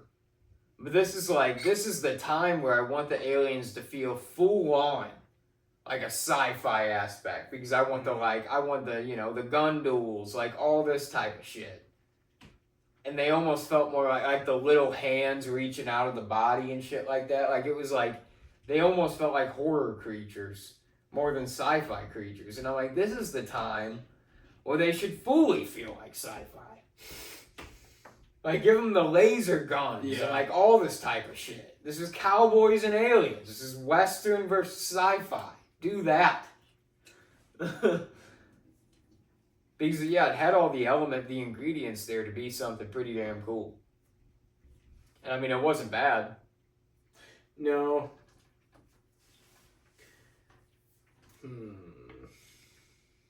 So Cowboys and Aliens or Bubba Hotep. Bubba Hotep. Yeah, that's tough.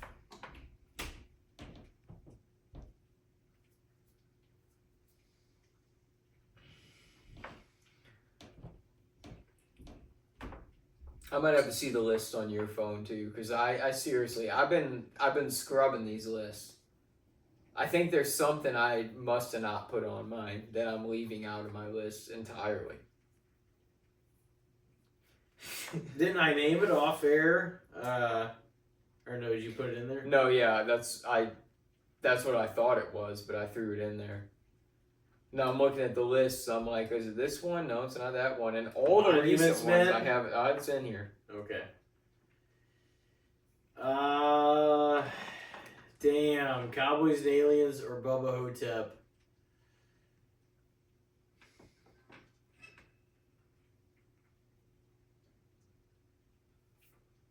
I might actually give it in favor of Cowboys and Aliens by a little bit. All right. So 3-2. Favor of Bubba Hotep. Cowboys and Aliens, yeah. There was like I said, it was still a enjoyable movie. Like I've seen it a handful of times at this point, but I don't know. I don't even know what necessarily was missing, but it felt like there was something that could have been added or taken away and added to that story that could have like took it up a whole other level. Yeah. Yeah, I get that too. Like it didn't reach its full potential. Yeah. Yeah. All right. So next up we got Bubba Hotep, or we got another one of the oldies. This is an Eddie Murphy movie. Dolomite Is My Name. I know. I remember like that's kind of a biopic too in ways. Yeah, I remember a decent amount of that. Yeah, the Rudy school. Ray Moore guy. He was like, he was just. I think he was not really anybody, and he made a character, Dolomite. Basically, he was like this pimp superhero character, and he like lived on to make like a series of movies under this character. And it was like the time that they were doing like the black exploitation films, where it was like they were doing those kind of movies. It was like they even reached into horror, where it was like Blackula and stuff like that, where it was just kind of like black themed movies. Yeah. You know, like I mean, you could even kind of throw like Car Wash and different stuff like that into that kind of category, where it was just kind of like those sort of films, or there was a lot of like elements of that. You know, they added like just things black people were into at the time. There was like disco elements, there was karate elements, it was just like he capitalized on that moment in time, basically, and it was kind of illustrating that. It was like the life of Rudy Ray Moore, basically, and like just bringing in all these people, all of his friends and family and people he knew from the projects. Yeah. And he's like, let's fucking make this movie. Let's make Dolomite. Fuck it. I got this idea. And they like just shot it with cameras and, you know, alleyways. And it was like over the top and ridiculous, but that was that era. Like if you look at even like Batman from that era, it was like pow, bang, oof, you know, things like that. Like that's what the era was, and he knew it, capitalized on it, and like it kind of became a sensation with the character Dolomite. Like black people really kind of like latched onto that character at the time and made a name for himself. Rudy Ray Moore, man, nobody to a somebody. At least in like, that's the thing. Like I almost feel like that's the best way to achieve fame, is like cult level fame, where it's like you make a lot of money, like a pretty good chunk of money, like more than you would make doing a average job, doing the thing you love, and you have like diehards that are into everything you do, but you're not to the level where like everyone's gonna know you and critique you. Like I would love that level of fame, you know? I'd rather be a fame that gets you what you want and where you need to be in life than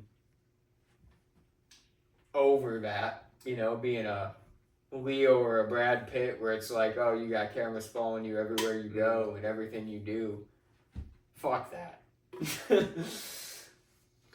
I don't know, man. That's tough. That's I remember a good amount of Dolomite to be able to judge it, I guess, but I mean, they both were silly in like their own way. You know what I mean? Yeah. uh,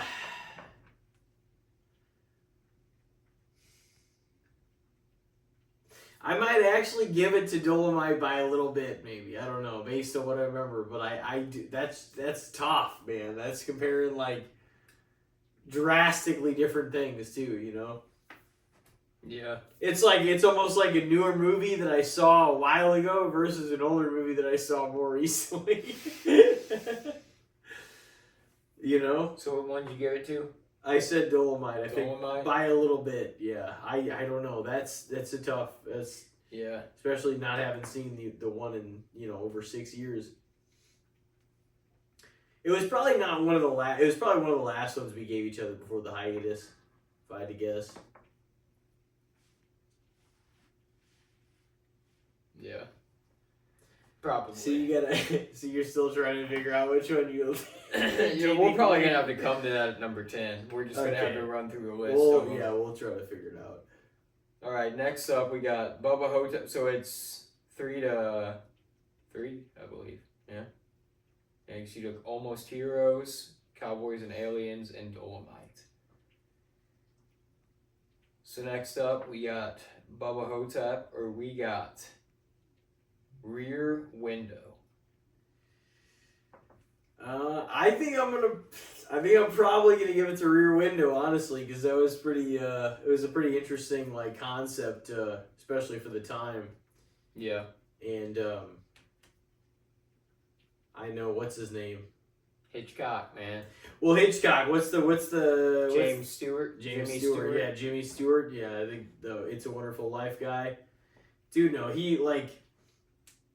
That was such a simple concept, but because nobody had really gravitated towards it, I feel like until that time when Hitchcock was like making his movies, that was like such a breakthrough idea to like just be, kind of from the binocular view and just keep an eye on your. And it like made sense in that era too, because it's like modern lens. It was like in the 50s. Yeah, modern lens wise, it's like that's kind of creepy. What the fuck are you doing?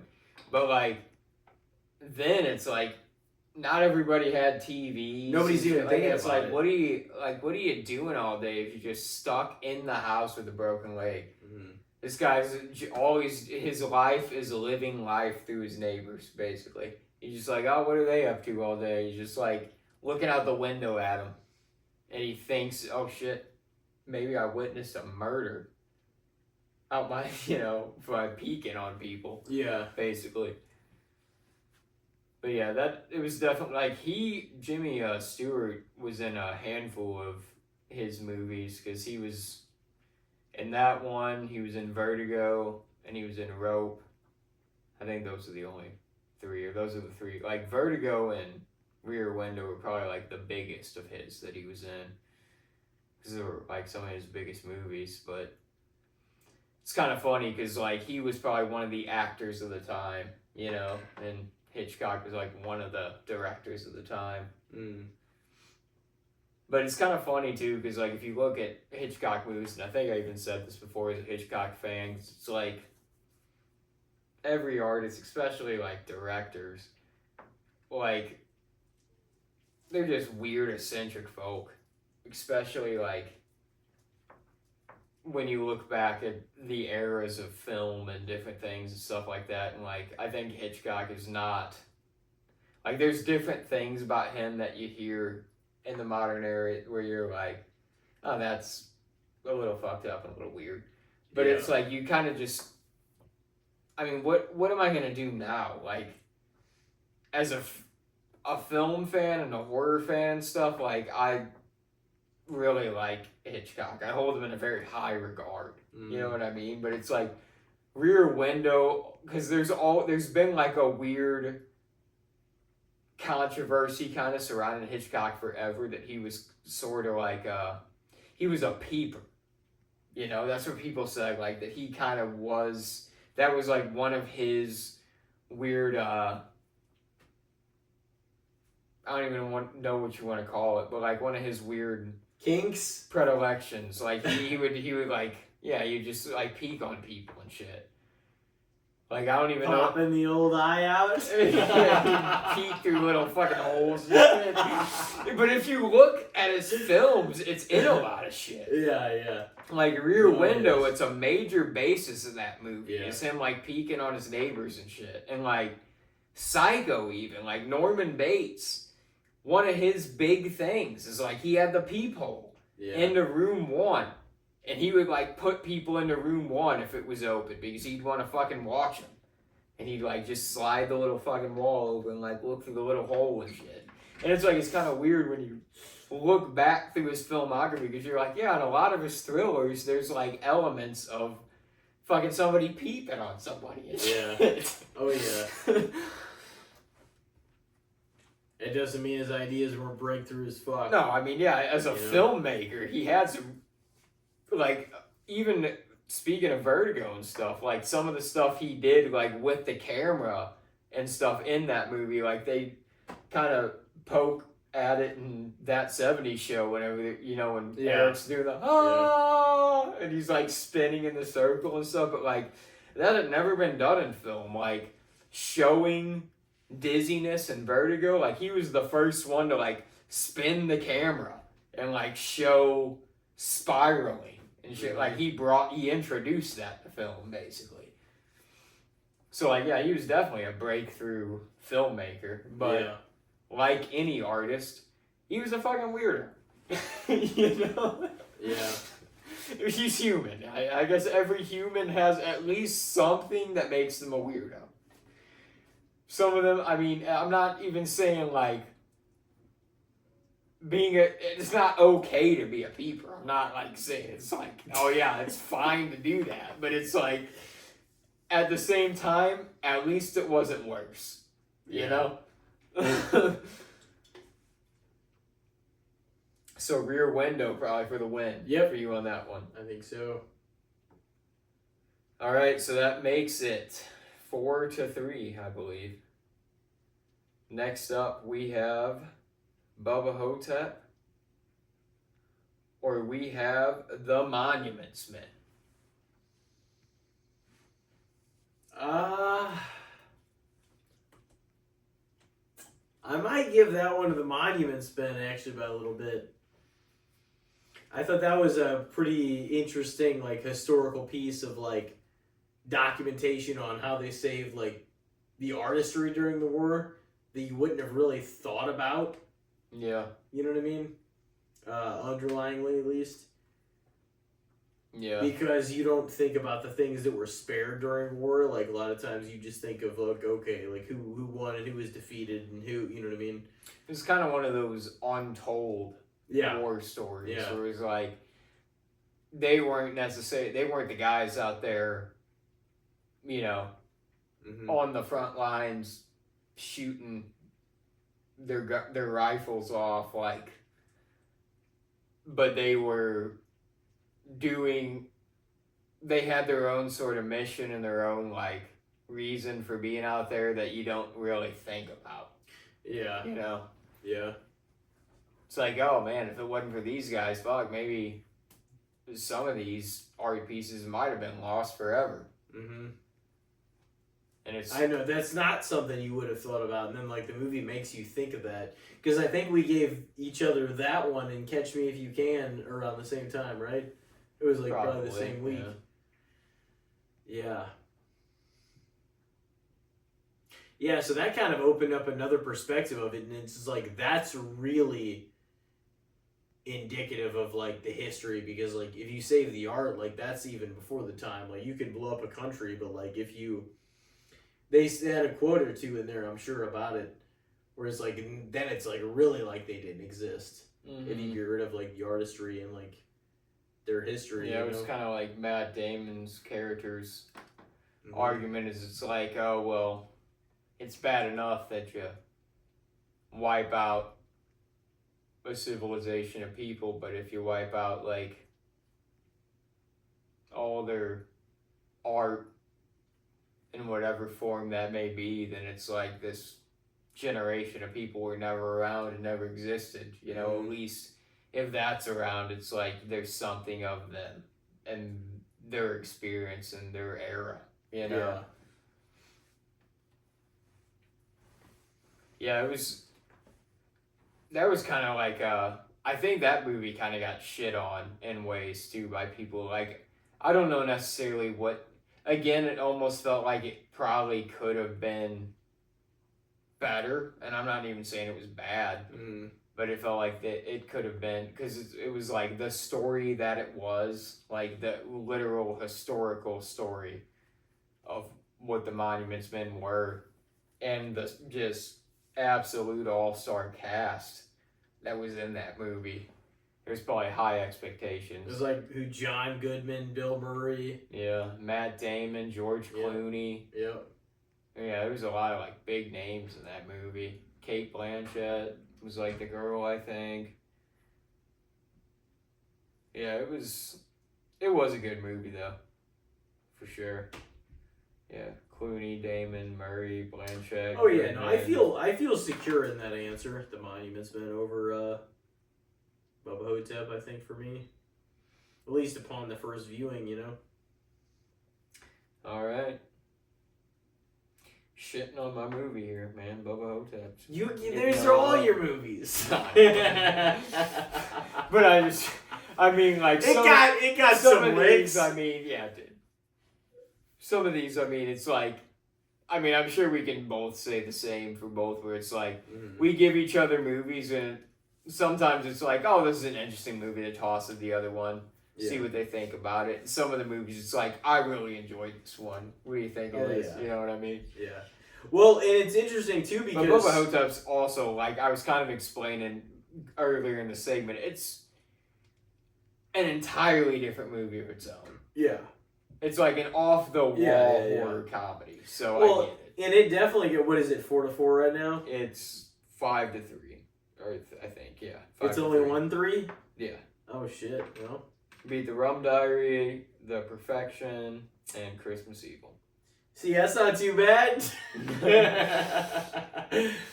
They're all your movies. No, it fucking, yeah. Yeah, Bubba Hotep. Monuments Men, yeah. I mean, yeah, like, I feel, we'll see. I guess we got 2 more, huh? Yeah, well, 1 more than I know of. And we'll see. Okay, well, I hope I would be the one you have and the one that I'm thinking is probably the same one, and we're still not gonna know what the other one is. Probably. All right.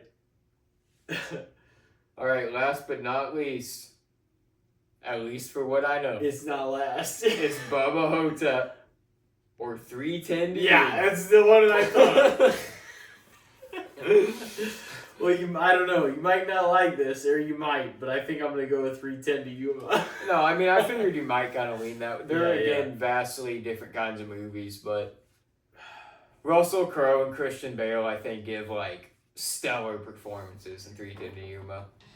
It's like, it's like a modern Western that feels immensely like a classic Western. Yeah. Like, it has all the elements of a classic Western in the modern day.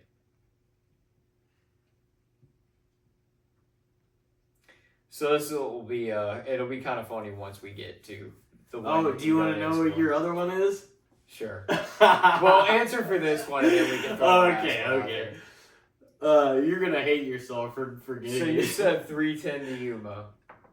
Over Bubba Hotep. to Yuma. All right. I love both those movies. I'm going to throw Maybe you Bubba mine Hotep a little that's more. Well, I don't the know. one that you gave me. Okay. And that is Jeff Goldblum's The Fly. Damn.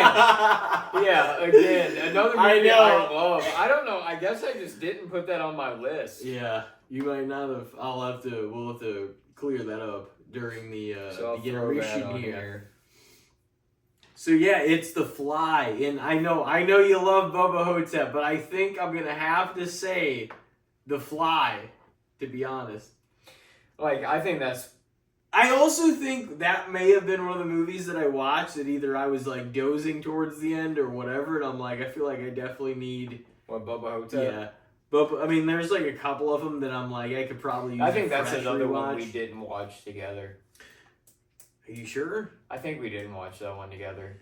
Because that was the week you gave me, Oh, maybe Nefarious or something? yeah, that might have been that week. It might have been that. Actually, yeah, because I think we didn't even include those on the last time we did this. Mm-hmm. And then we had to add them back in. Okay. Yeah,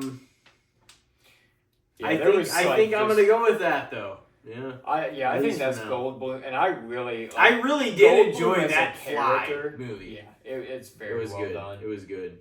Goldblum as like just a personality. I love him. I think he's great. But I like personally, I think that's probably his best performance because it's like the performance kind of like the movie like leans on his performance. Yeah. And he delivers. To sell it, yeah. 100%.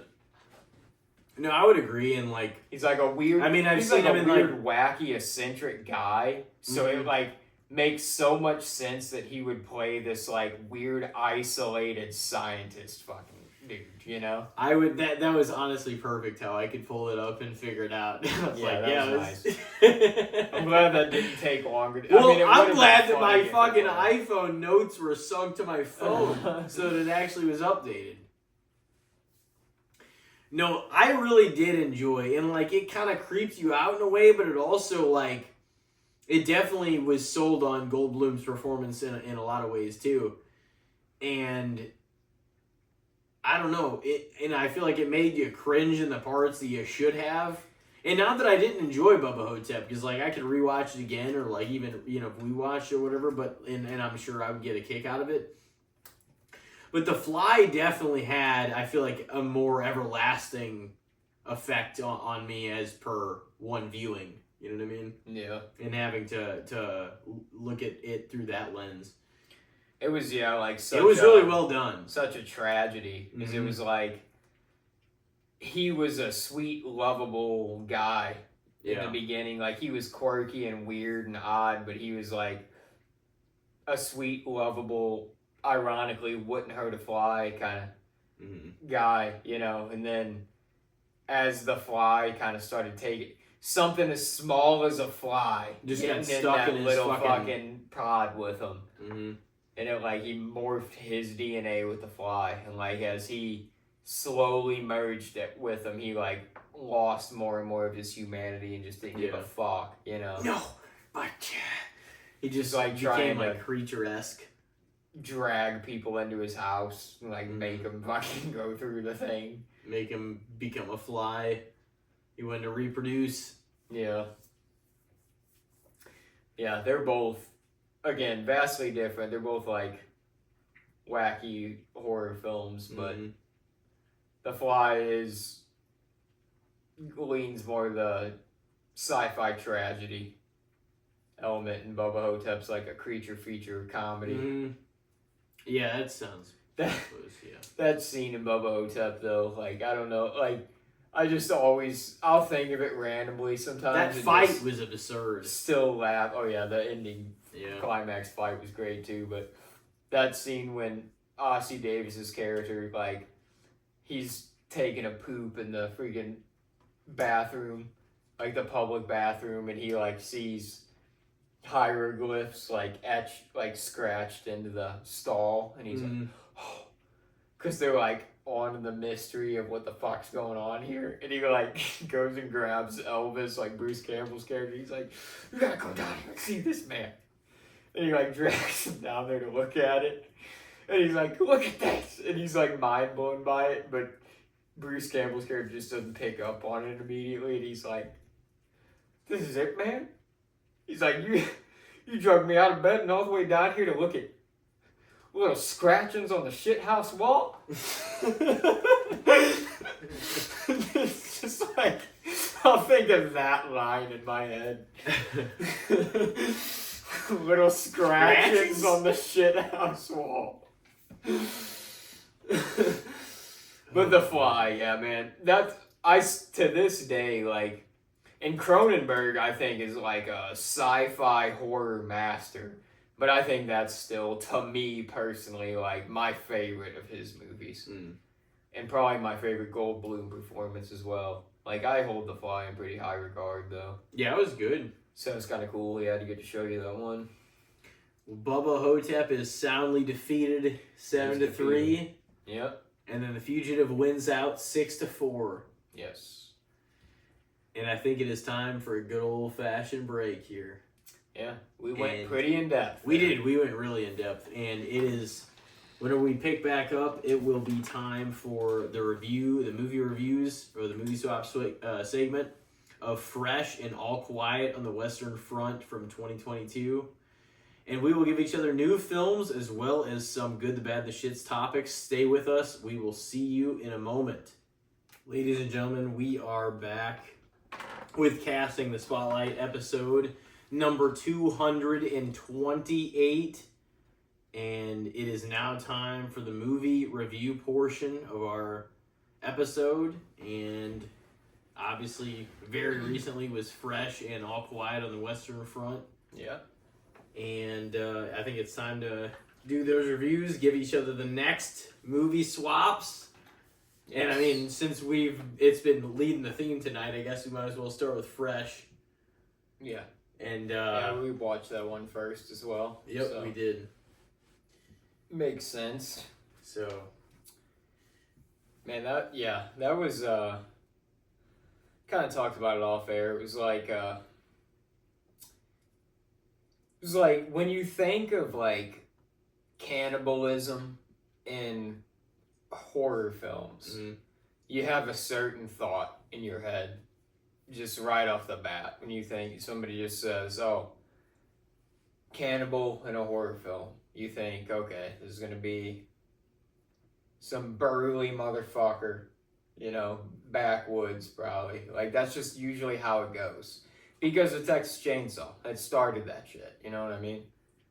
But like this one's, yeah, like we were kind of saying, like entirely, ironically, fresh on that take. And it's like, it takes more of the outlook of like the preparation and the rich crowd too. It's like the rich eccentric. It's only the very wealthy eating human meat. Yeah, the very wealthy class. So they're like, underlyingly like these freaking eyes wide shut people that are buying this shit on the black market. And this guy was like a doctor, like a certified doctor, I guess, who's just like, this is what he does now. And gets paid probably very handsomely by these people.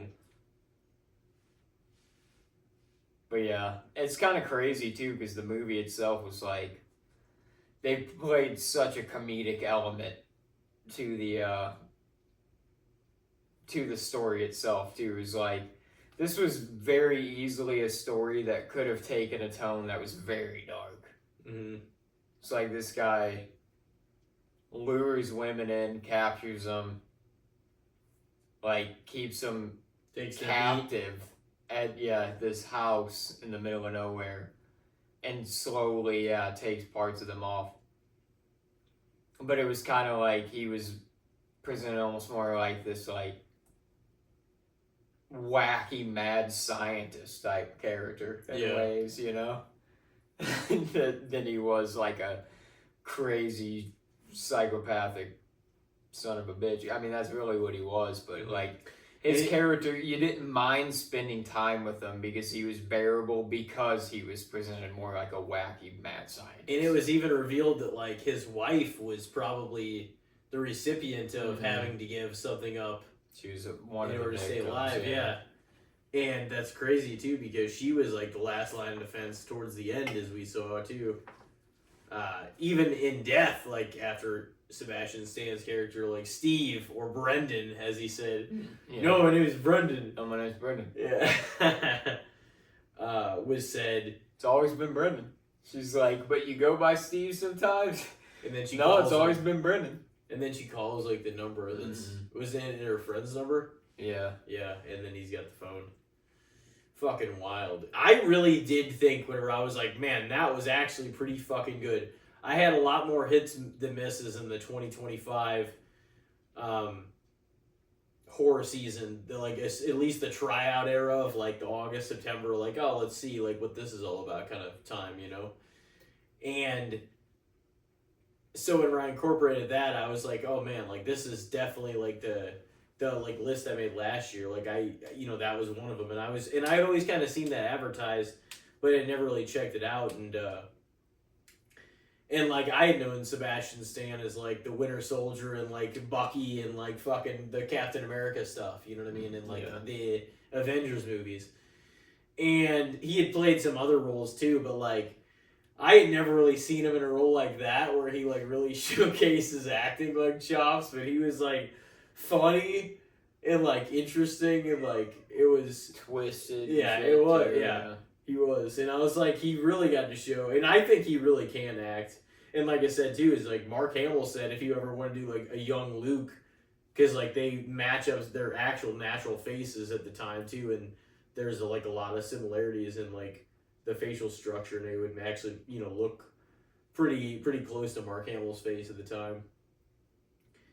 And so he's like, oh, he's got my blessing for that. But anyway, no, he's been good in a lot of the stuff that I've seen him in. But that was like actually, it was interesting because that was almost like a satire on modern dating too, but also like a horror comedy at the same time, Yeah.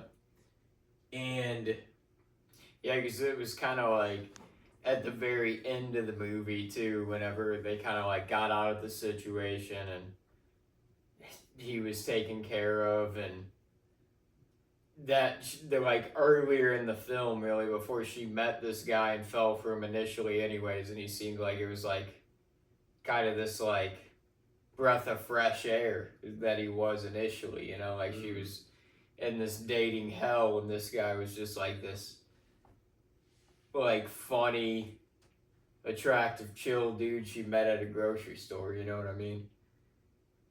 But like before that, you saw her go on a couple of shitty dates, and one of them was like this guy named Chad. It was like it was just horrible date. And then the like end of the movie, it was like Chad was texting her again. So it was like she was just going back into the shitty dating world, but at least she was alive. Yeah. It was kind of I guess. That's the thing, though. How do you even enter just going back into the dating world after that? It's like you'd have some trauma after that. This guy fucking he held took you some of your meat, and yeah, I mean at least he didn't fucking saw off part of your leg like a lot of them. It was like her butt though. Yeah, but I mean but at least it wasn't a limb, Yeah. At least that's not gone, I guess. That's crazy. It was like done such with like a preparedness and like a meal prepping sort of way. It was like not even like cannibalism as you would think of it whenever you hear it, Yeah. But like they would package it, deliver it, fucking got rich people and order it, dancing, yeah, sealing the packages, tossing them into boxes. Yeah. Oh man. So yeah. Positive take overall, you think? Yeah, I mean, it was probably one that I'll remember, Yeah. It was fun, for sure. It was like a good time. There was thriller moments in it, there was like horror moments in it, and there was like comedic moments in it. Mm-hmm. So it was like thoroughly entertaining. I would say most all the way through. Yes, that obsession we went to with that song, just that scene. Like I'll definitely remember that scene too. It was like hilarious too when he like initially gets the leg out of the like freaking freezer or whatever, and it's like just this human limb he's got in his arms, and he's like, his playing guitar with his leg. It's like so unserious for such a morbid thing. Yeah. Yeah. He was so nonchalant to like a hilarious level in that movie. That's what I mean. That's what made him like kind of. It was like almost fun to be around him, even though it was like Yeah. as a character, even though it was like he was not a good character, like a good guy at all, you know.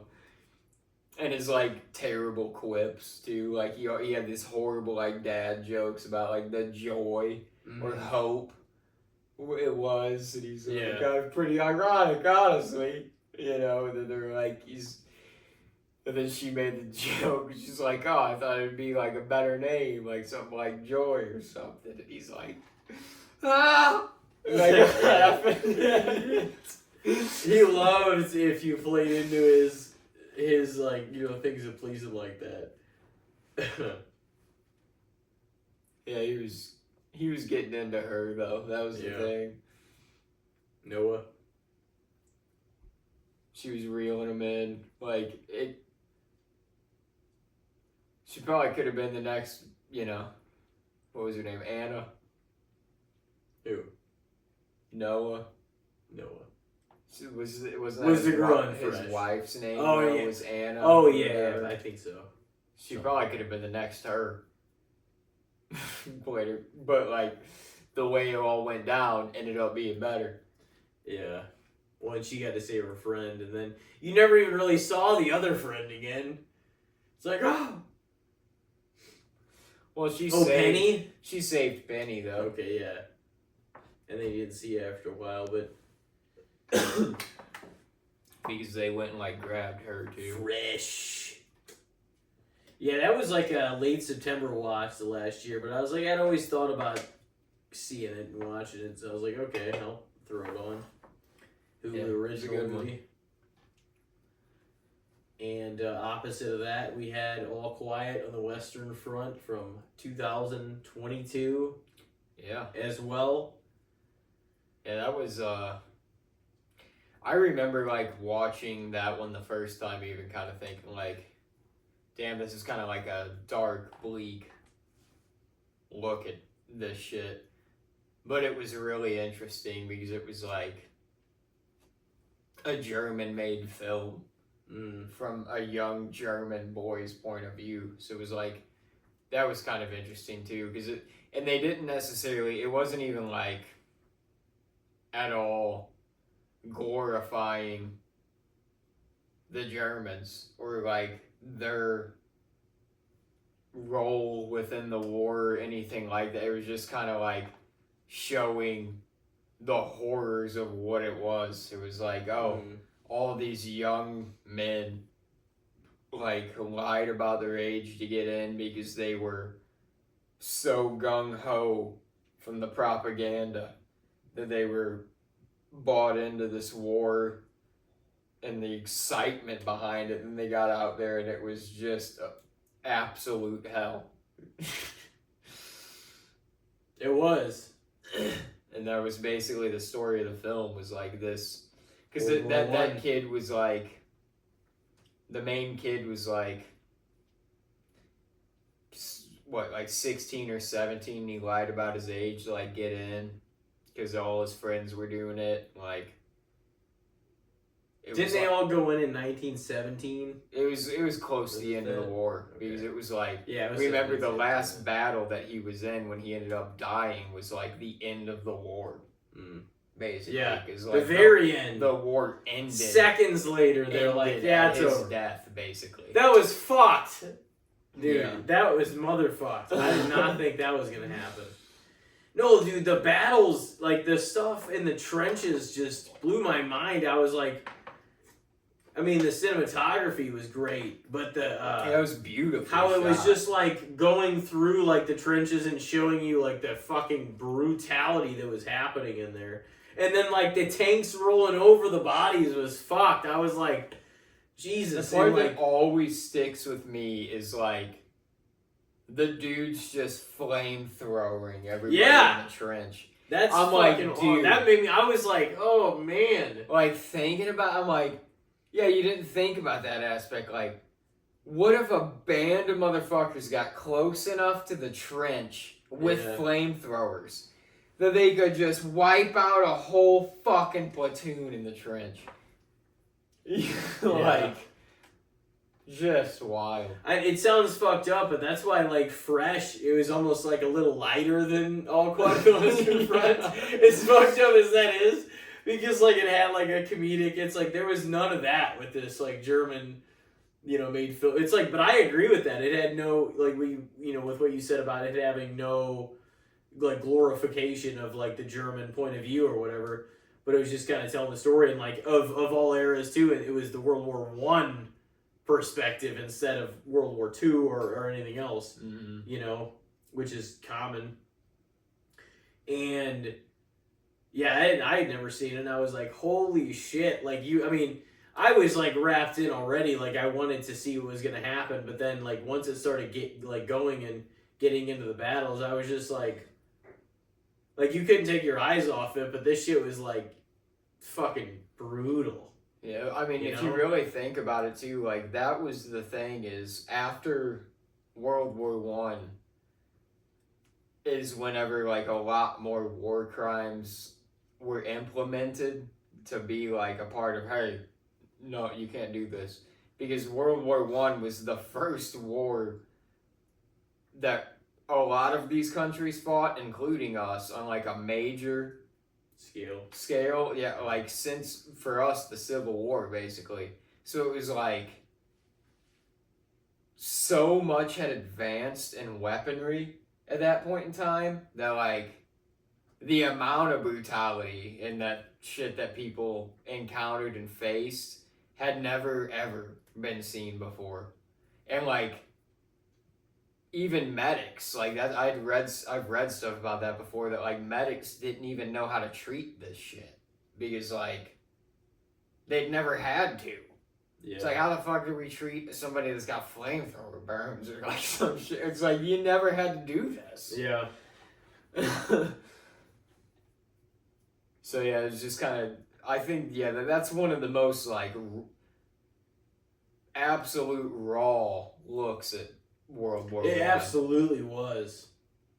I was like, holy shit, like, some of those scenes, like, when they roped you in, and then the ending, like, they fucking just, because that guy, he doesn't even fucking live. Yeah. It's like, oh my god. Yeah. He lives literally basically till the credits roll. Yeah. But that's, I mean, that was fucking ruthless. That's the story, though. I mean, that was the story they came out to tell, basically, was the sad reality and brutality of the German point of view of World War One. It was, this kid that got, incited by this propaganda and this excitement with his friends and joined the army, and when you can preach, got thrown into this war, and it complete, like, within the matter of, like, a battle. By that second battle, like, when he had full-on hand-to-hand combat that first time and, like, survived a battle, he was a different person, completely. Yeah. He was, like, shooting people, throwing people down and stabbing them, like, all these other turned into a different guy, you know? When you can preach nationalism for your country, like, in that kind of way, it's just like people are gonna come out and be like, oh, fuck it all, like, let's do it, you know what I mean? Yeah. And, like, when you can portray that message effectively and people sign up willingly for you to be the commander, really, people do all kinds of crazy shit, you know what I mean? Mm-hmm. It's happened all over the fucking world, time and time again. History. Yeah. So, yeah, I mean, that was, I thought that was an amazing, like, cinematically, and just some of the stuff I had seen, I feel like I really hadn't seen in that way before, Maybe I haven't watched enough war movies. I feel like I've watched a fair amount, but I'm like, there's probably a lot that I could still watch. But I definitely thought, I was like, holy shit, like, some of those scenes were amazing. Yeah. In the trenches, especially, and, like, the flame, like, it was like, holy shit, whenever it can make you uncomfortable, that's whenever a film is tapping into a place of like, your nervous system, and you're like, ooh, that's, Well, yeah, it was I don't know. You're feeling the fear of being on that battlefield, kind of like just the shit that was going, like they put you inside the of amount of insanity going on around them at one time. Was I felt it. I was like, holy shit. But yeah, it was also like the contrast in that movie, like, because there was just the gritty, gross, dirty bleakness of like life in the trench and like the way that was shot and showed, but then also just like some of the shots of like the French country and like where they were actually at and where the war was kind of taking place. And it was just kind of like some of the shots of the layout and the landscape and stuff were like beautiful shots, like all-time shots. Like, damn, that is like, can you imagine standing out there and actually seeing that in real time? Like those kind of shots. And then it was like, it was all contrasted by this disgusting, muddy, dirty, bloody, bleak, like death-filled war, Yeah, it was like one of those movies where you could almost kind of like, you could feel like you were in that trench. Like you could feel your boots. They put you inside of it. Like the camera work made you feel like you were watching it happen and you were like trying to survive what was happening. It was really well crafted, I feel like, that way. Not that other movies haven't done something similar or something, whatever, but it's like in recent memory, especially, I can't remember something that was like that felt, because it was like POV. It was like you're in the shit. Mm-hmm. You know what I mean? And you don't always feel like that. So I gave it a huge thumbs up on that front. Because it definitely had, I feel like, I mean, not that I wasn't into the first half an hour, but like once it took you into that place, I was like, holy shit. Like you were locked the fucking for a while until I was like, oh my god. Well, it's like the movie starts off with a pretty crazy battle. Yeah. And then it kind of flashes back in time. And then, it like builds up. And then, there's like two pretty epic battles, like, and not too far back from each other, back to back. And then, even after that, there's like another battle that in the movie. War. And that was the thing, too, is like, that battle pisses you off. Because you're like, none of the soldiers are in for that one even. Everybody's like, the war's over. Fucking thank God. We're getting killed out here. Time to go home. Yeah. Whatever we got left, that's what we got. Just fucking let me go home. And then the commander, who's just been fucking drinking wine and smoking cigarettes and fucking eating steak all movie, is like, fuck that. We're gonna go out. We're gonna go out strong.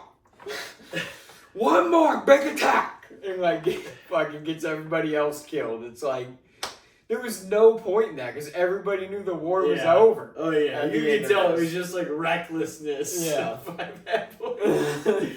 We need to show our dicks up in here. We need to it's like, why? So we can lose fucking hundreds and thousands more. That's why.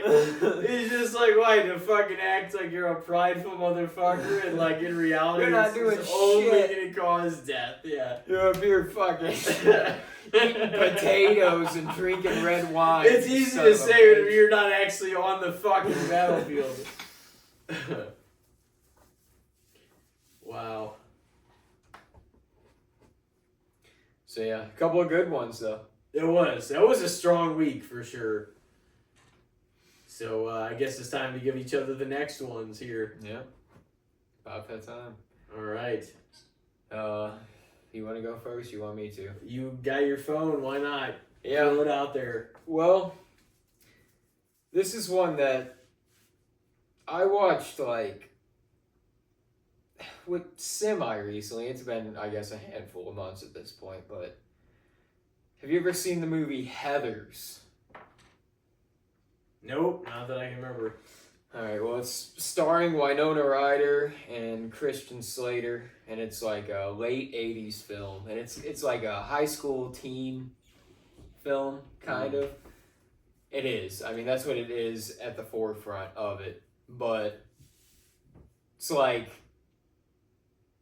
there's like a dark comedy element underlying. It's like Winona Ryder's character is part of like these cliquey girls.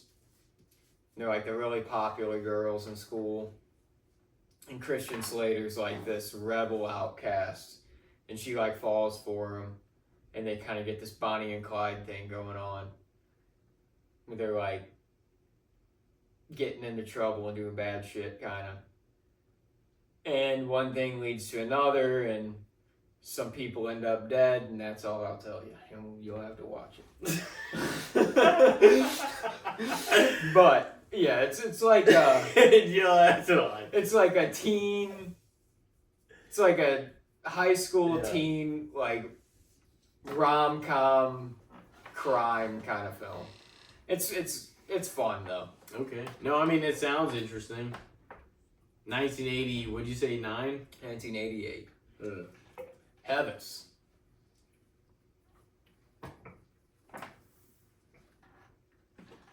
Mind yours, yeah. I didn't know if I figured you probably hadn't seen that one, but I'm like I feel like that's kind of like one of those high school teen films from like the 80s into early 90s. It kind of like is underrated, kind of flew under the radar a little bit, probably because it is a little like darker, in tone.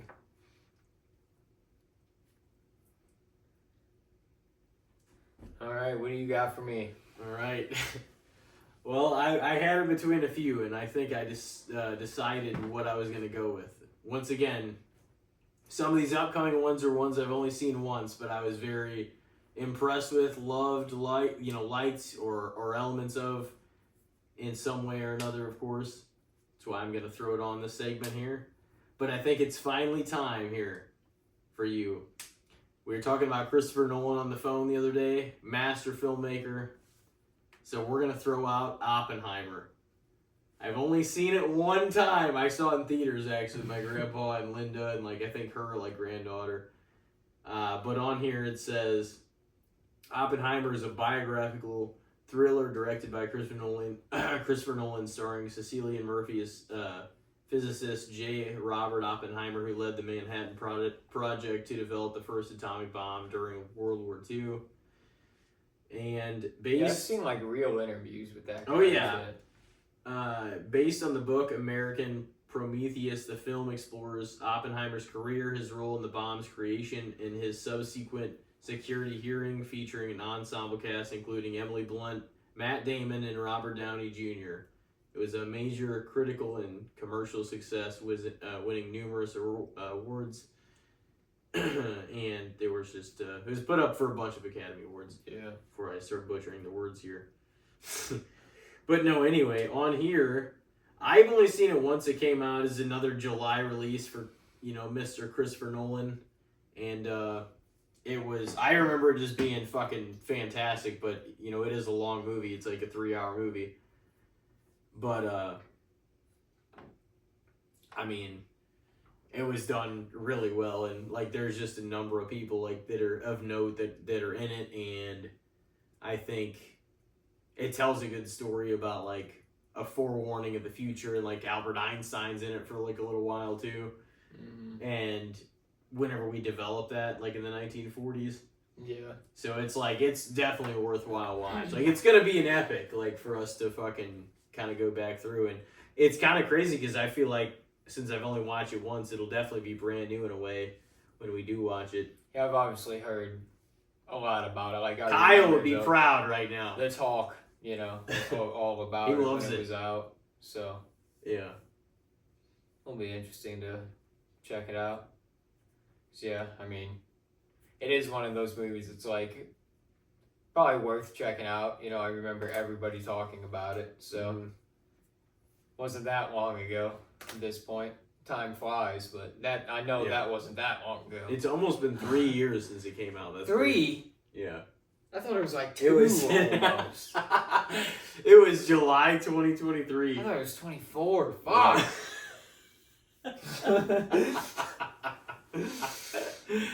Okay, No, it was a little longer than I thought. But... No, but it's fine. Hey, I've only watched it the once. I was glad to see it in theaters though.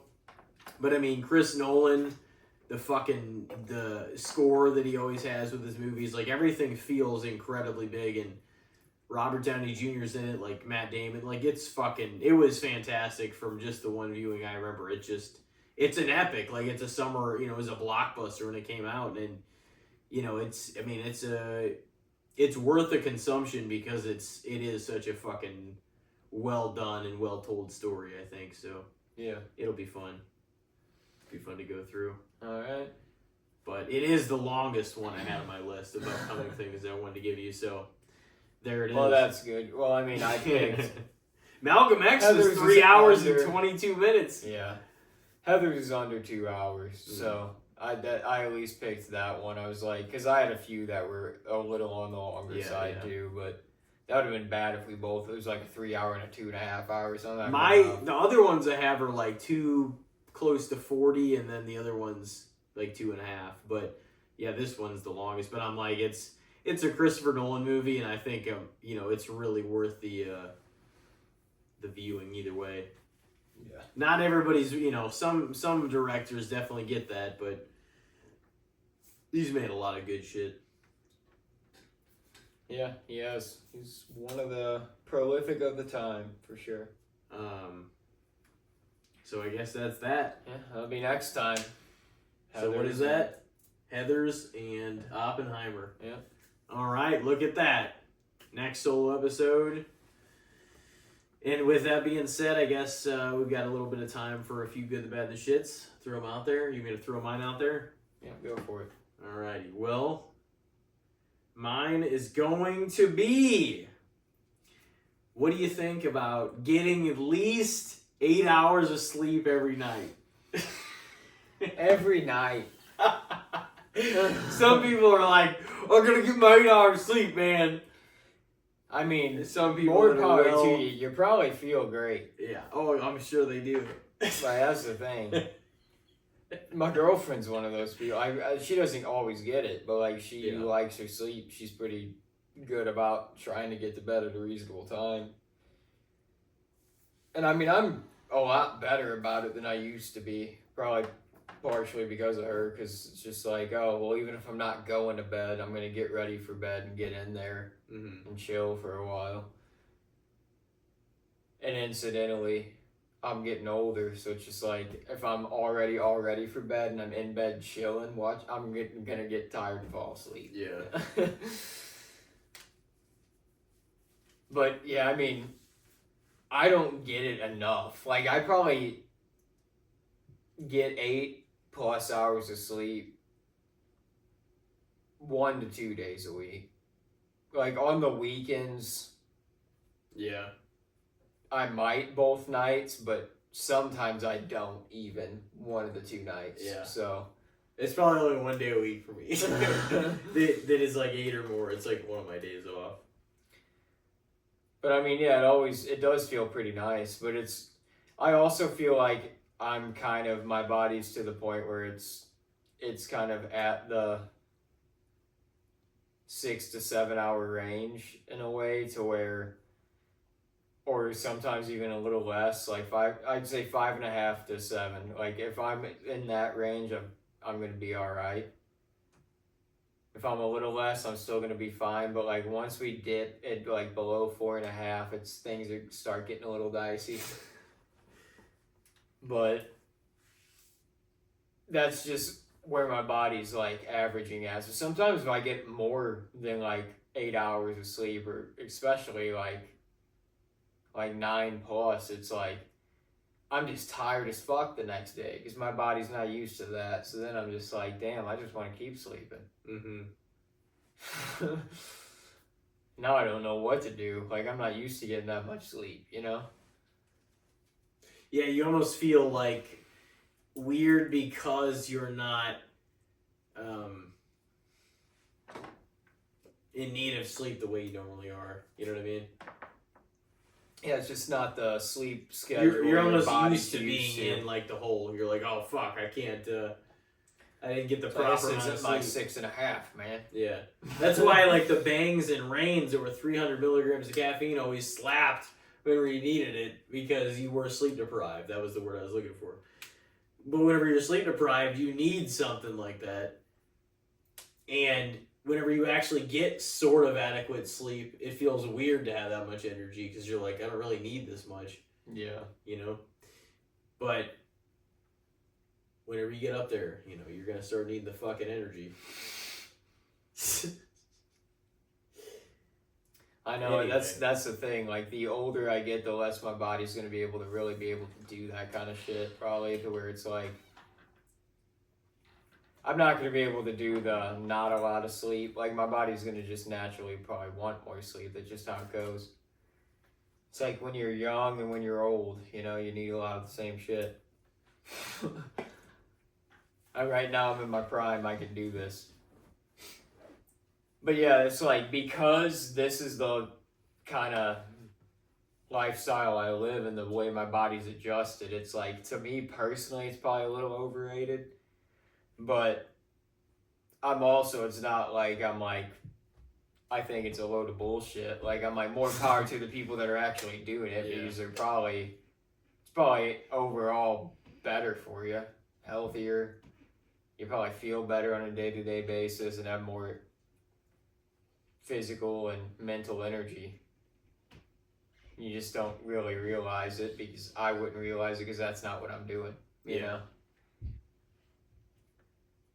So yeah, I'd say for my personal life, maybe a little overrated, but like societally it's fair, because I think people should. It's like, it's the recommended, so I think adult humans, you're probably fine if you're in the 6 to 8 range, though. Mm-hmm. Like, I think you're all right. Like, if you're a kid, it's a little different. You need some sleep, but yeah, if you're like in your 30s, like you're fine, 6 to 8 hours. Oh yeah. If you're not getting 8 every night, the thing is like, if you're gonna burn yourself out and not get a lot, it should be in your 20s and 30s, and not, you know what I mean? You don't want to do that whenever you're 55. Yeah. So it's like, if you're going to work excessive hours and do some stuff like that, it should be whenever you're younger anyway. Yeah. You know? So yeah, I would say that. I'm gonna lean personally overrated, but I'm gonna stick in the fair territory, because I think that I don't think that it's bullshit, you know, to do it. That's stupid. All right. Getting at least 8 hours of sleep every night. Rated fairly. Yep. All right. For you, this is kind of an interesting one, because, you know, WWE recently, a lot of releases going on. Mm-hmm. People getting the boot. Kairi Sane among them. Aleister Black, Zelina Vega. Yep. All of the Wyatt Six. The New Day. A lot of shit going on. Yeah. So, and I heard a rumor, so we can kind of just talk about all of that as a whole, but like, I heard a rumor that there was somebody within TKO, like a higher up, that didn't understand or like spooky, darker characters in wrestling. So what is your take on spooky characters in pro wrestling? Because I, for one, love them. Yeah. Like, The Undertaker, one of the best of all time. Like, Kane was a great character, but like Bray Wyatt, fantastic mind. I even love the Wyatt Six, because they're kind of a continuation of Bray Wyatt. It was like, just having that, because it's something different on your your wrestling program. It's something, everything should have a little bit of a different feel, so there's a little bit of everything for everyone. If you're gonna like fully eliminate that spooky dark element, that's like totally cutting out a part of pro wrestling, like a total sector of characters. Yeah. Some people's arguments to that may be like, well, since kayfabe is dead anyway, we should just, just stick to this or that. But it's like, you should have a character that's going to stick out either way. You know what I mean? Even if it's in a different era. You know it's what like I mean? Some of Undertaker's like most iconic shit was way after everybody knew kayfabe was dead, though. Yeah. Yeah, no. That's true. So, and he's like the most iconic dark character of all time. Yeah. No, I think personally they're probably underrated. Even like stuff like the stuff the Brood was doing was sick. You know what I mean? Like there was so many like when wrestling obviously was really theatrical too for a while. But like it always has been to a degree, even now. You know what I mean? Yeah. Everything they go through even before they get to the ring. Yeah, it's a lot of theatrics. It is. And that's what makes the spooky stuff work in wrestling. Is like you can. That being said, I think it's underrated, but I do think it takes a special person or people to pull it off well. Yeah. It can't be, you know what I mean? I don't think. I also just think it's the way that the booking goes down too, because the way the Wyatt Six were introduced when they brought them initially onto the main roster, and they like had them feud with Chad Gable and like the Alpha Academy and all that stuff was going on. Like that was excellent. Like the way they were presented on a week-to-week basis and kind of just like stalking and lurking from the shadows and the fog, and like you would see their silhouettes behind things and stuff, and they like were fucking people up backstage. Like that was sick.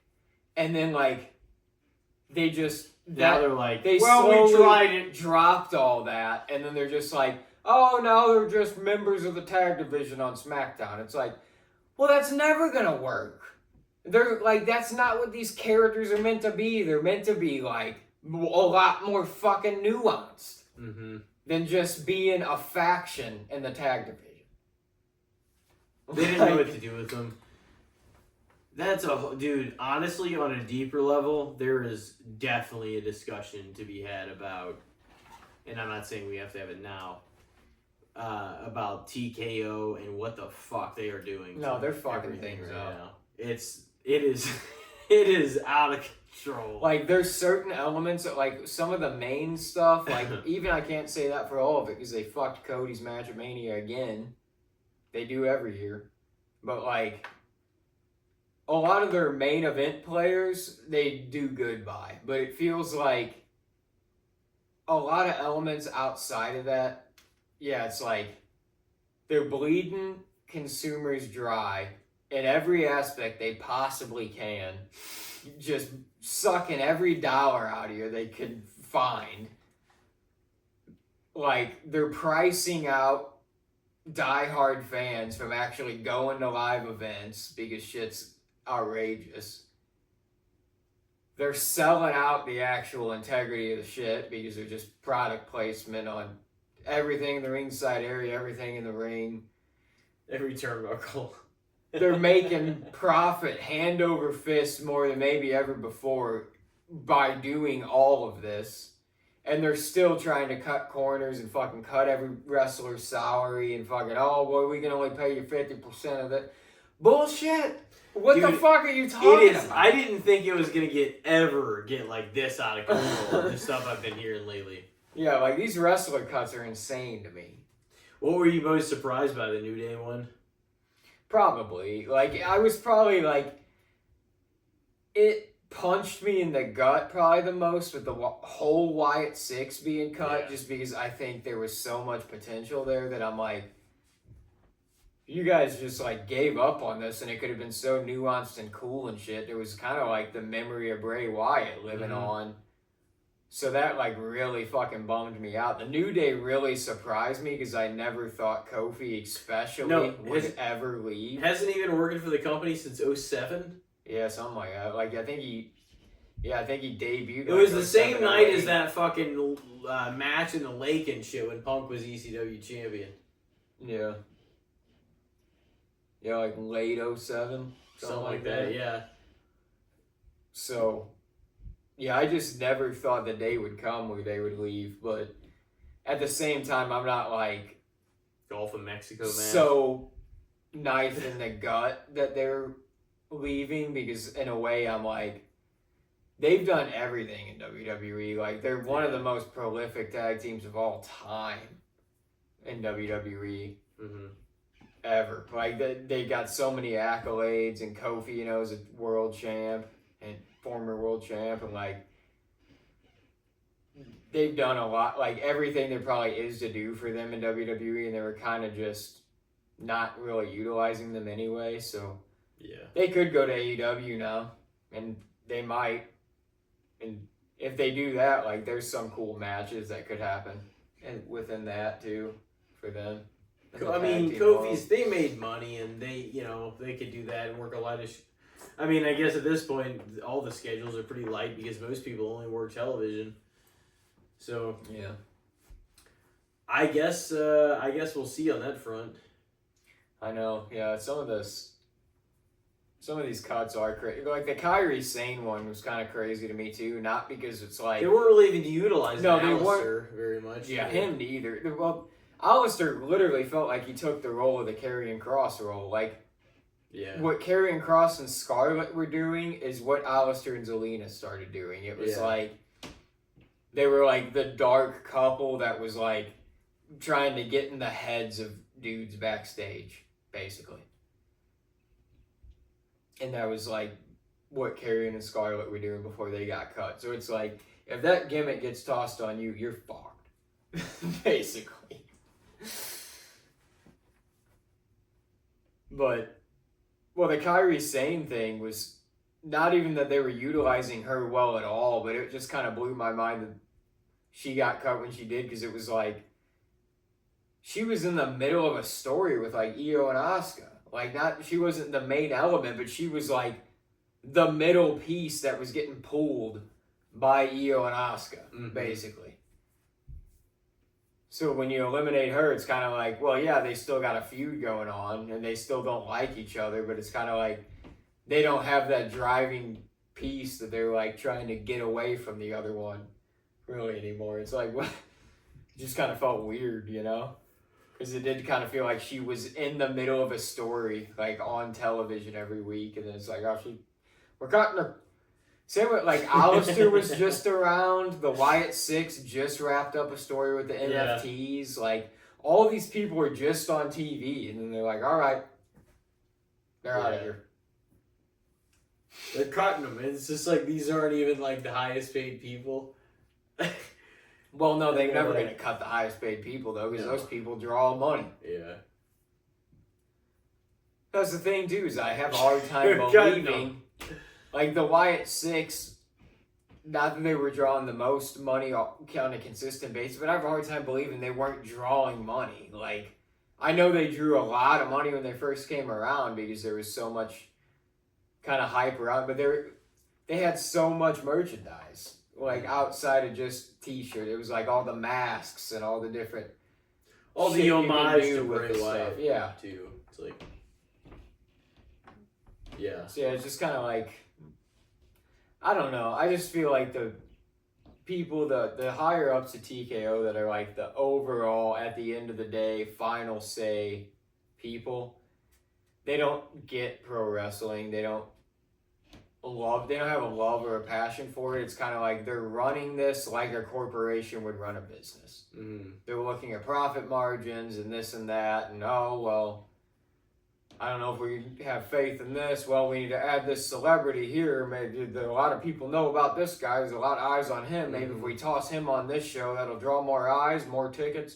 They don't like think about what the fan thinks. They're just like looking at it like a business person looks at a business. Mm-hmm.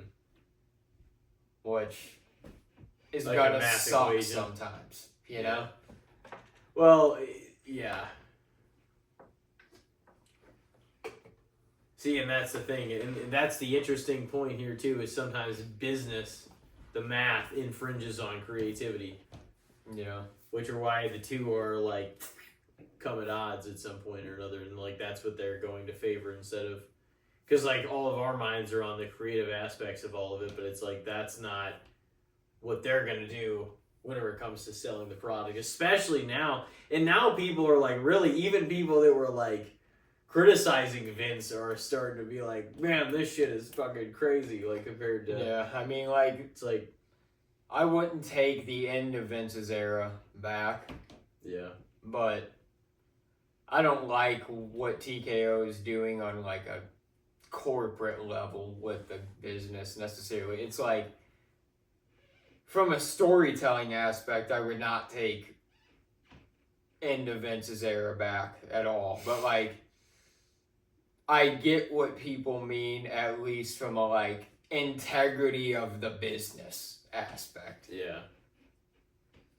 Like keeping it reasonable for actual fans to get in the door and see a show, and like not plastering advertisements on everything, and just that kind of shit. Like it definitely felt more family owned. And as questionable as it sounds to say it, to him, the mat and like the canvas was more pure. Like, you know what I'm saying? Like nothing is on there. Like, let's tell the story in the ring. Yeah. You know what I mean? Kind of way of going about it. Yeah, I mean, I still get a lot of enjoyment out of it. There's still a lot of wrestlers I like, stories I like, things that go on that I get a lot of enjoyment out of, and there's always something going on you know, on the weekly show throughout the year that I'm getting an enjoyment out of. But yeah, there's certainly disgruntlements to be had too, especially like in a modern standpoint, just how business itself is being handled. You know, it's kind of like, I mean, yeah, it's always felt in ways a little heartless, but now it just feels like heartless and like they don't really know what they're doing. Like, it's just like I said, it's just like they don't feel like, it's like, do you even watch the product? Like, this person was in a fucking story.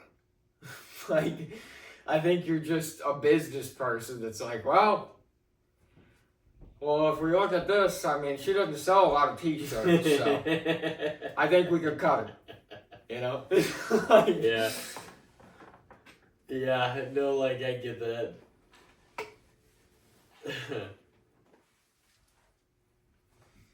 But yeah, spooky characters. But yeah, that was I said underrated, okay. I don't know, like, I'd heard, that apparently that maybe I'd heard some pushback recently against that wasn't true fully or whatever, but yeah, I'd heard that there was some TKO higher-ups that didn't see the appeal in, like, spooky, supernatural, darker characters within the world of pro wrestling, so they were trying to... I don't see it. Trying to cut away from eliminate them. They were... And I mean, I still see the truth in that. The Wyatt Six got cut. Alistair and Zelina got cut. They made Alexa quit doing the dark stuff. It's like, there's just like these things that they're doing. I'm like, I don't know, like, who is there that's dark now? Like, there's not really anybody that's doing that. Yeah. But yeah, I don't know. I think that I've always liked them. I've always really enjoyed the darker, supernatural type characters. Yeah. Because, I've always just thought it brought a different element to wrestling. Like, yeah, they're not going to fit into every storyline all the time, but, like, that's why they're cool. Because when they get brought around and it makes sense, it's really cool because they're, like, nuanced characters. It almost feels like a horror story in the world of pro wrestling, you know? I mean, we're big fans of horror, so, like, for me, it's just, like, it sort of feels like a crossing of the worlds in ways where it's like, oh, fuck, yeah. But fuck them, I guess. You know, they don't get it. They don't get it. No. That's the end of the story. No. They don't get it. What do you got next? Alright, well, mine is going to be long time jumps in between TV show seasons. And the distinction here is, and I kind of realized this earlier, is that I'm like, I think it bothers me, like, sometimes more when it's TV shows that have a long time jump than movies. Because movies, sometimes you're used to seeing that because it actually is years between, you know? It makes sense with a movie, yeah. And sometimes the TV shows, sometimes like whenever Walking Dead would come back after the 6 months, they would actually be like, oh yeah, it's been 8 months or whatever. It's like, no, what happened? I want to fucking know what's going on. I mean, and that's not like necessarily a long time jump, I guess. But the one after Rick fucking left, that stressed me the hell out, dude. That was like 6 years. Yeah. And I was like uncomfortable with that. And there's just been times when I feel like I acknowledge that the kids in, you know, maybe getting older on screen, whatever. But like sometimes it's just almost unnecessary. And like I wish they wouldn't jump that far ahead, you know, depending on what your story is. I realize like in sci-fi and other things, like it's like, okay, it's going to be a little more extreme and when things passed and whatever.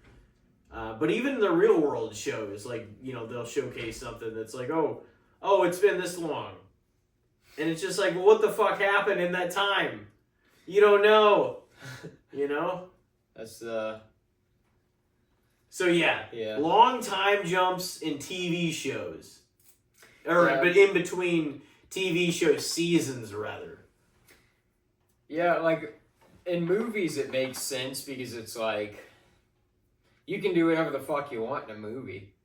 You know, it doesn't have to abide by a timeline, necessarily. Yeah, like, because it's only a 2 hour... You can do a movie that's in this timeline, and then if you want to make another movie that's within this world, but you release it 3 years later, but you're like, oh, this is 20 years down the line.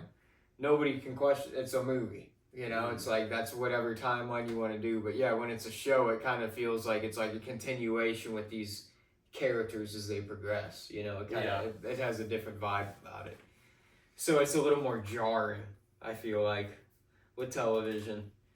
I'm trying to think of other examples of it outside of like the Walking Dead one, because that is the major one I thought of too as soon as you said like the time joke. Because I'm like, yeah, that one was like, well, what the fuck? Because when they like, you know, when they like kind of cut out of it, and wasn't it like this? You saw Judith, and she was like older, and you're like, is that fucking Judith? Like, she was a babe. What the fuck are we talking about?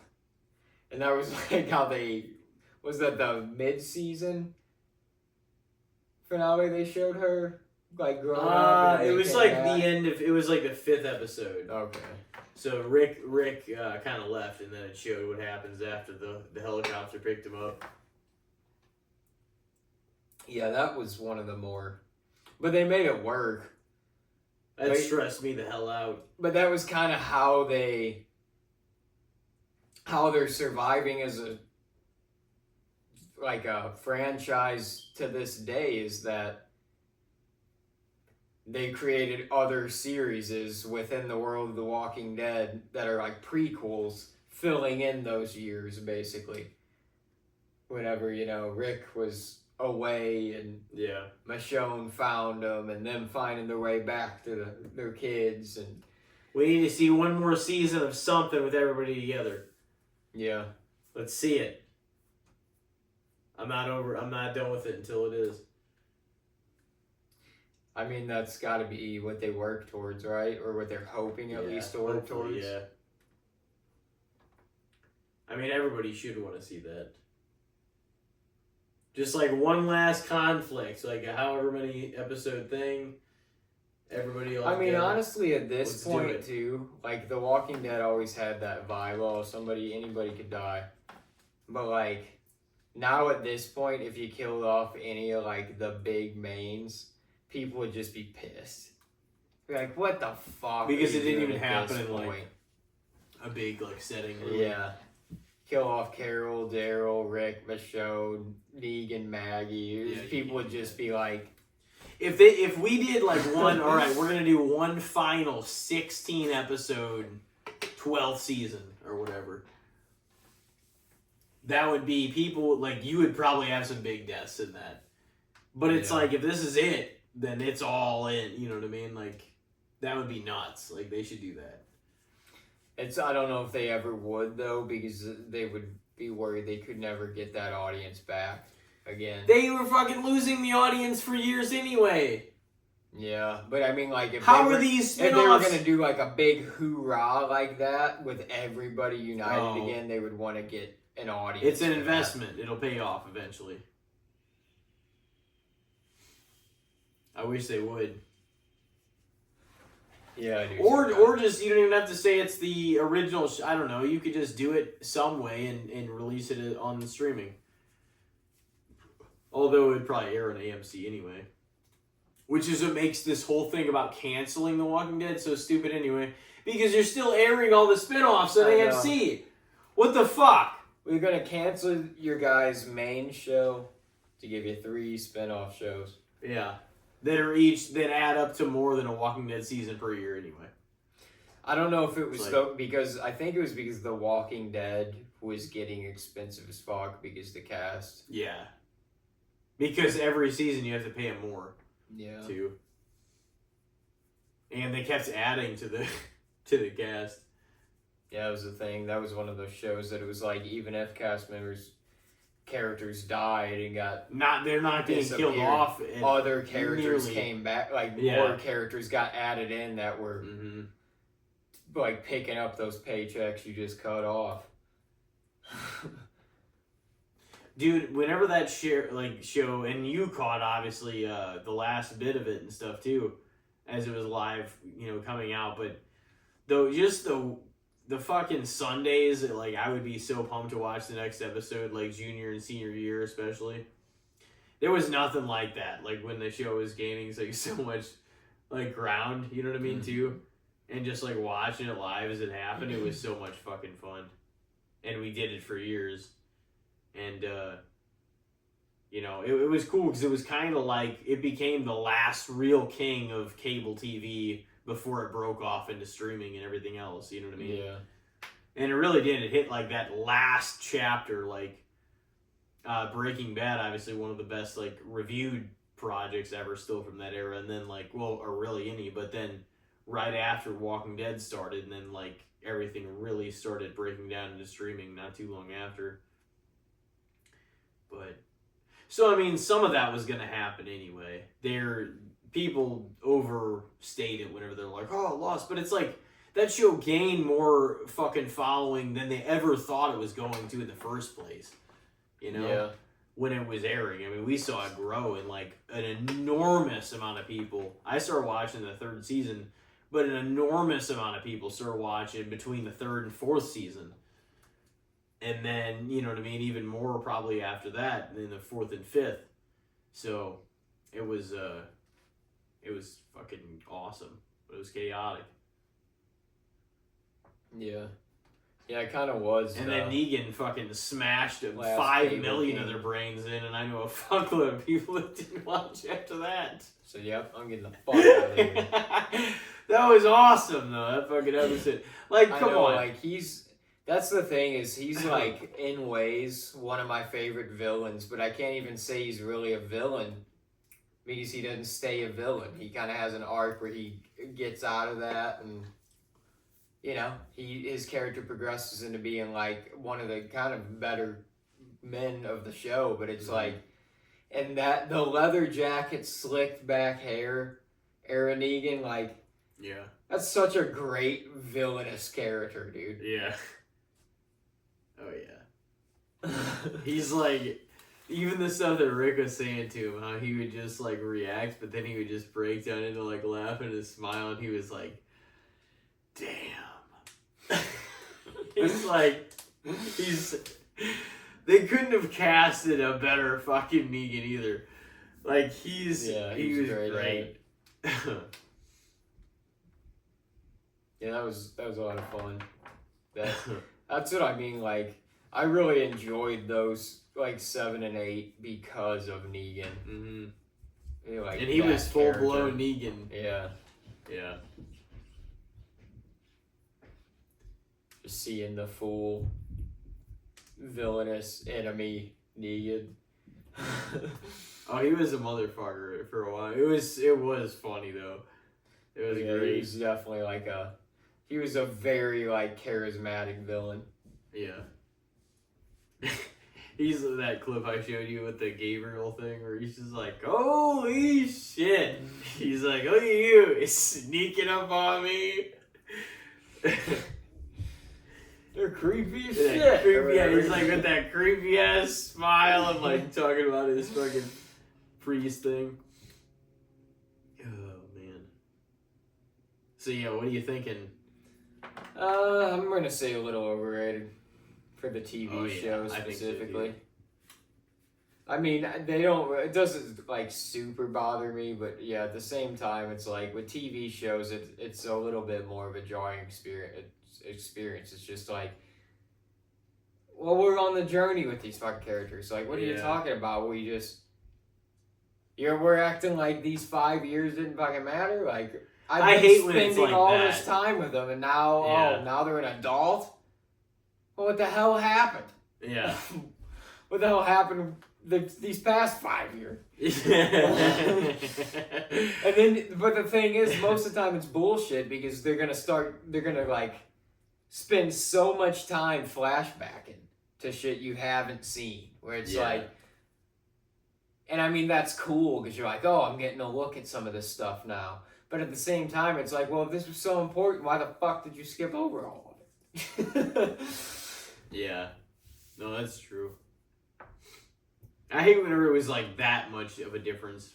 It's one thing if it's like, oh, they've been away for the summer, alright, let's check back in like 3 months later or whatever. Yeah. But it's like, whenever it's years, I get stressed the fuck out because I'm like, are you telling me nothing after some of this shit happened? Nothing happened in between this. It's like, come on. It did, but that's a story for another day. That's basically what they're telling you. It's bullshit is what it is. It's their way of being able to always have more material to come back to if they need to. 4 years later. Oh, we can fill in this gap. What was happening this time. Yeah. That's what they're doing now, for sure. Yeah. Let's draw in every fucking little nook and cranny of this time. They're trying like absolute hell to fill in between Revenge of the Sith and A New Hope with everything they possibly can. 19 years! Star Wars, oh! that like, big time too. Yeah, there's like a whole other trilogy of stuff between that now. Like, you know what I mean? Like a whole other... Well, let's check in with this character. And now this character. And now this character. They definitely like have made a huge amount of stuff. I mean, there's 19 years to cover. It's like, what about it between episode 1 and 2? There's 10 years. And then the Clone Wars, too. We can see some live action stuff in there that's 3 years or more. So, man. And then apparently there's 3 years between 4 and 5. Because we talked about this before. And then like 1 year between 5 and 6. Even though it feels like more growth happened from Luke from 5 to 6. Oh, definitely. Than it does 4 to 5. For sure. So I that'll all become real back into relevancy here soon anyway. So that makes you think, like, what would they think of the first 3 years of training with this guy? Were they just like, yeah, I don't know if he's ever. Why would Obi-Wan not come back for 3 years to tell him to go train with Yoda anyway? Yeah. That makes more sense if it's like, 1 year later. They're like, man, the Empire's running rampant. Yeah. They're just taking over shit. They're fucking oppressing everyone. And this kid is a fucking bum. He's over here twiddling his thumbs. They're all just shitting on him. Nobody's doing anything to fucking come help the guy. So, like, at least get him to where he needs to go. It should be reversed. It should definitely be a year. Between 4 to 5, and then 3 from 5 to 6. Yeah. And 3 at any point feels kind of like a stretch within that trilogy. It does. Yeah, that's true.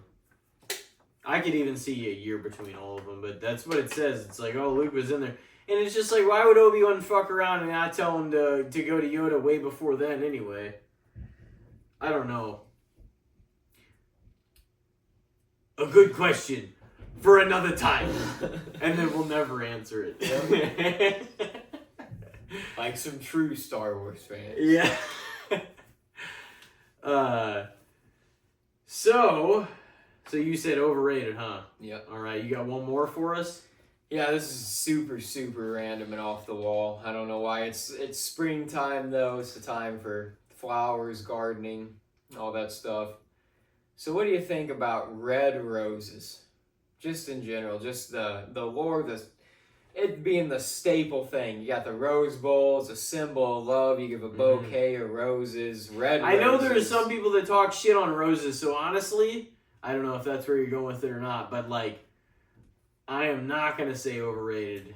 I'm going to say fair. Yeah, I don't think that I don't have any hate on them either, but it is kind of crazy that it's like, because they're also like, people can win serious awards, like prize for having prize-winning roses that they grew, and like, yeah, they're that flower, you know what I mean? And they're considered like most elegant, I guess, and they're thorny as fuck, too.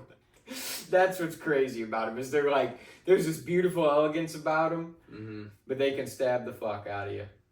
It's almost like a metaphor in itself, you know what I mean? Yeah. Yeah, I don't know. It feels like there's such a thing around red roses, you know? Yeah.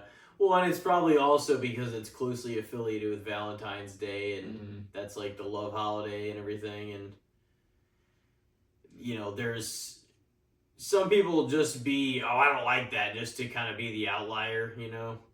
I feel like, but that's the thing, is a lot of girls, like, more so than guys, like, girls will have things like a favorite flower. And, like, because there's such a thing around roses as being, you know, oh, you win prizes for them. The Rose Bowls. As if you wouldn't be happy if somebody got you a fuckload of No, I mean, I don't think that's even the case. I know. But I'm just saying, like, that's what it's insane for somebody to act like that. It's the same way with any of our things. Like, if we like something, it's like, oh yeah, that's a good one, but this is my favorite. You know what I mean? Yeah, I mean, I probably wouldn't throw a fit about it either way. No. But, yeah, I feel like that's kind of just more the thing, though, is because more girls have a favorite flower. And there's such a big, like, I don't even know, push behind red roses. It's just like, it's got all the marketing. Yeah. You know what I mean? So it's kind of like, yeah, I mean, for somebody, you know, be like, I don't think it's that different. I mean, I think you can get a like, I mean, yeah, John Cena was great, but I was always more of a Randy Orton guy, one of those guys, you know? It's like girls with, yeah, I mean, red roses are always, they're great, but I love daffodil. Yeah. No, I think roses are, I've always thought they were really pretty, though. Like, and I mean, I don't know a shitload about flowers, but, like, I feel like the older I get to, a little bit more interest I get in kind of, like, gardening. I think if I had a little space, like, to get a little flower bed or something, I might plant some stuff, try to maintain it. Because I just think flowers are, like, they're just really pretty. They're like appealing to the eye, and they attract bees and things like that. And I love just having, like, bees are just, cause like, I'm a bee lover, man. I don't know. They're like one of those insects where I'm like, I don't fuck with them, they don't fuck with me, and I just think bees are they're funny as hell, dude. That's literally their only mission. They just they see something colorful and bright, they're like, oh, let me go try to pollinate this thing. I was watching one the other day because I have like a little blooming flower on my Christmas cactus, plant by the window, and this bee was just like tapping on the window, like trying to get to that flower. I'm just like, that's just its only mission. It's just like, I mean, something bright around here I can try to pollinate. So what was yours? Red roses. Oh yeah, no, I said fair. Fair to red rose. No, for sure. Yeah, there's nothing wrong with having your favorite flower not be red roses, but it's like it's it's got a lot of like elegance and historical fucking weight to it. So it's like it's not even crazy to It's just like nice looking. Yeah, and honestly, you want a kind of a mixed, personalized thing for somebody anyway. Mm-hmm. But that's my take. Yeah, that's why you get a bouquet. But you can also just get a bouquet of red roses. Yep. But they look great too. So no complaints there. Goddamn. This has been one of our longest solos of all time. Yeah, I mean, we've covered a lot of ground on this episode. We have. Well, it's also been 3 episodes since our last one, so... But coming out of it, we've got a couple new movies that we're going to do for next time. Yes. Oppenheimer and Heathers, right? Yep. And we've got a guest next week. That should be fun. Getting ready for this Mando and Grogu movie. Couple weeks. Good, the Bad, and the Shit's concluded. Some films reviewed, fresh, All Quiet on the Western Front.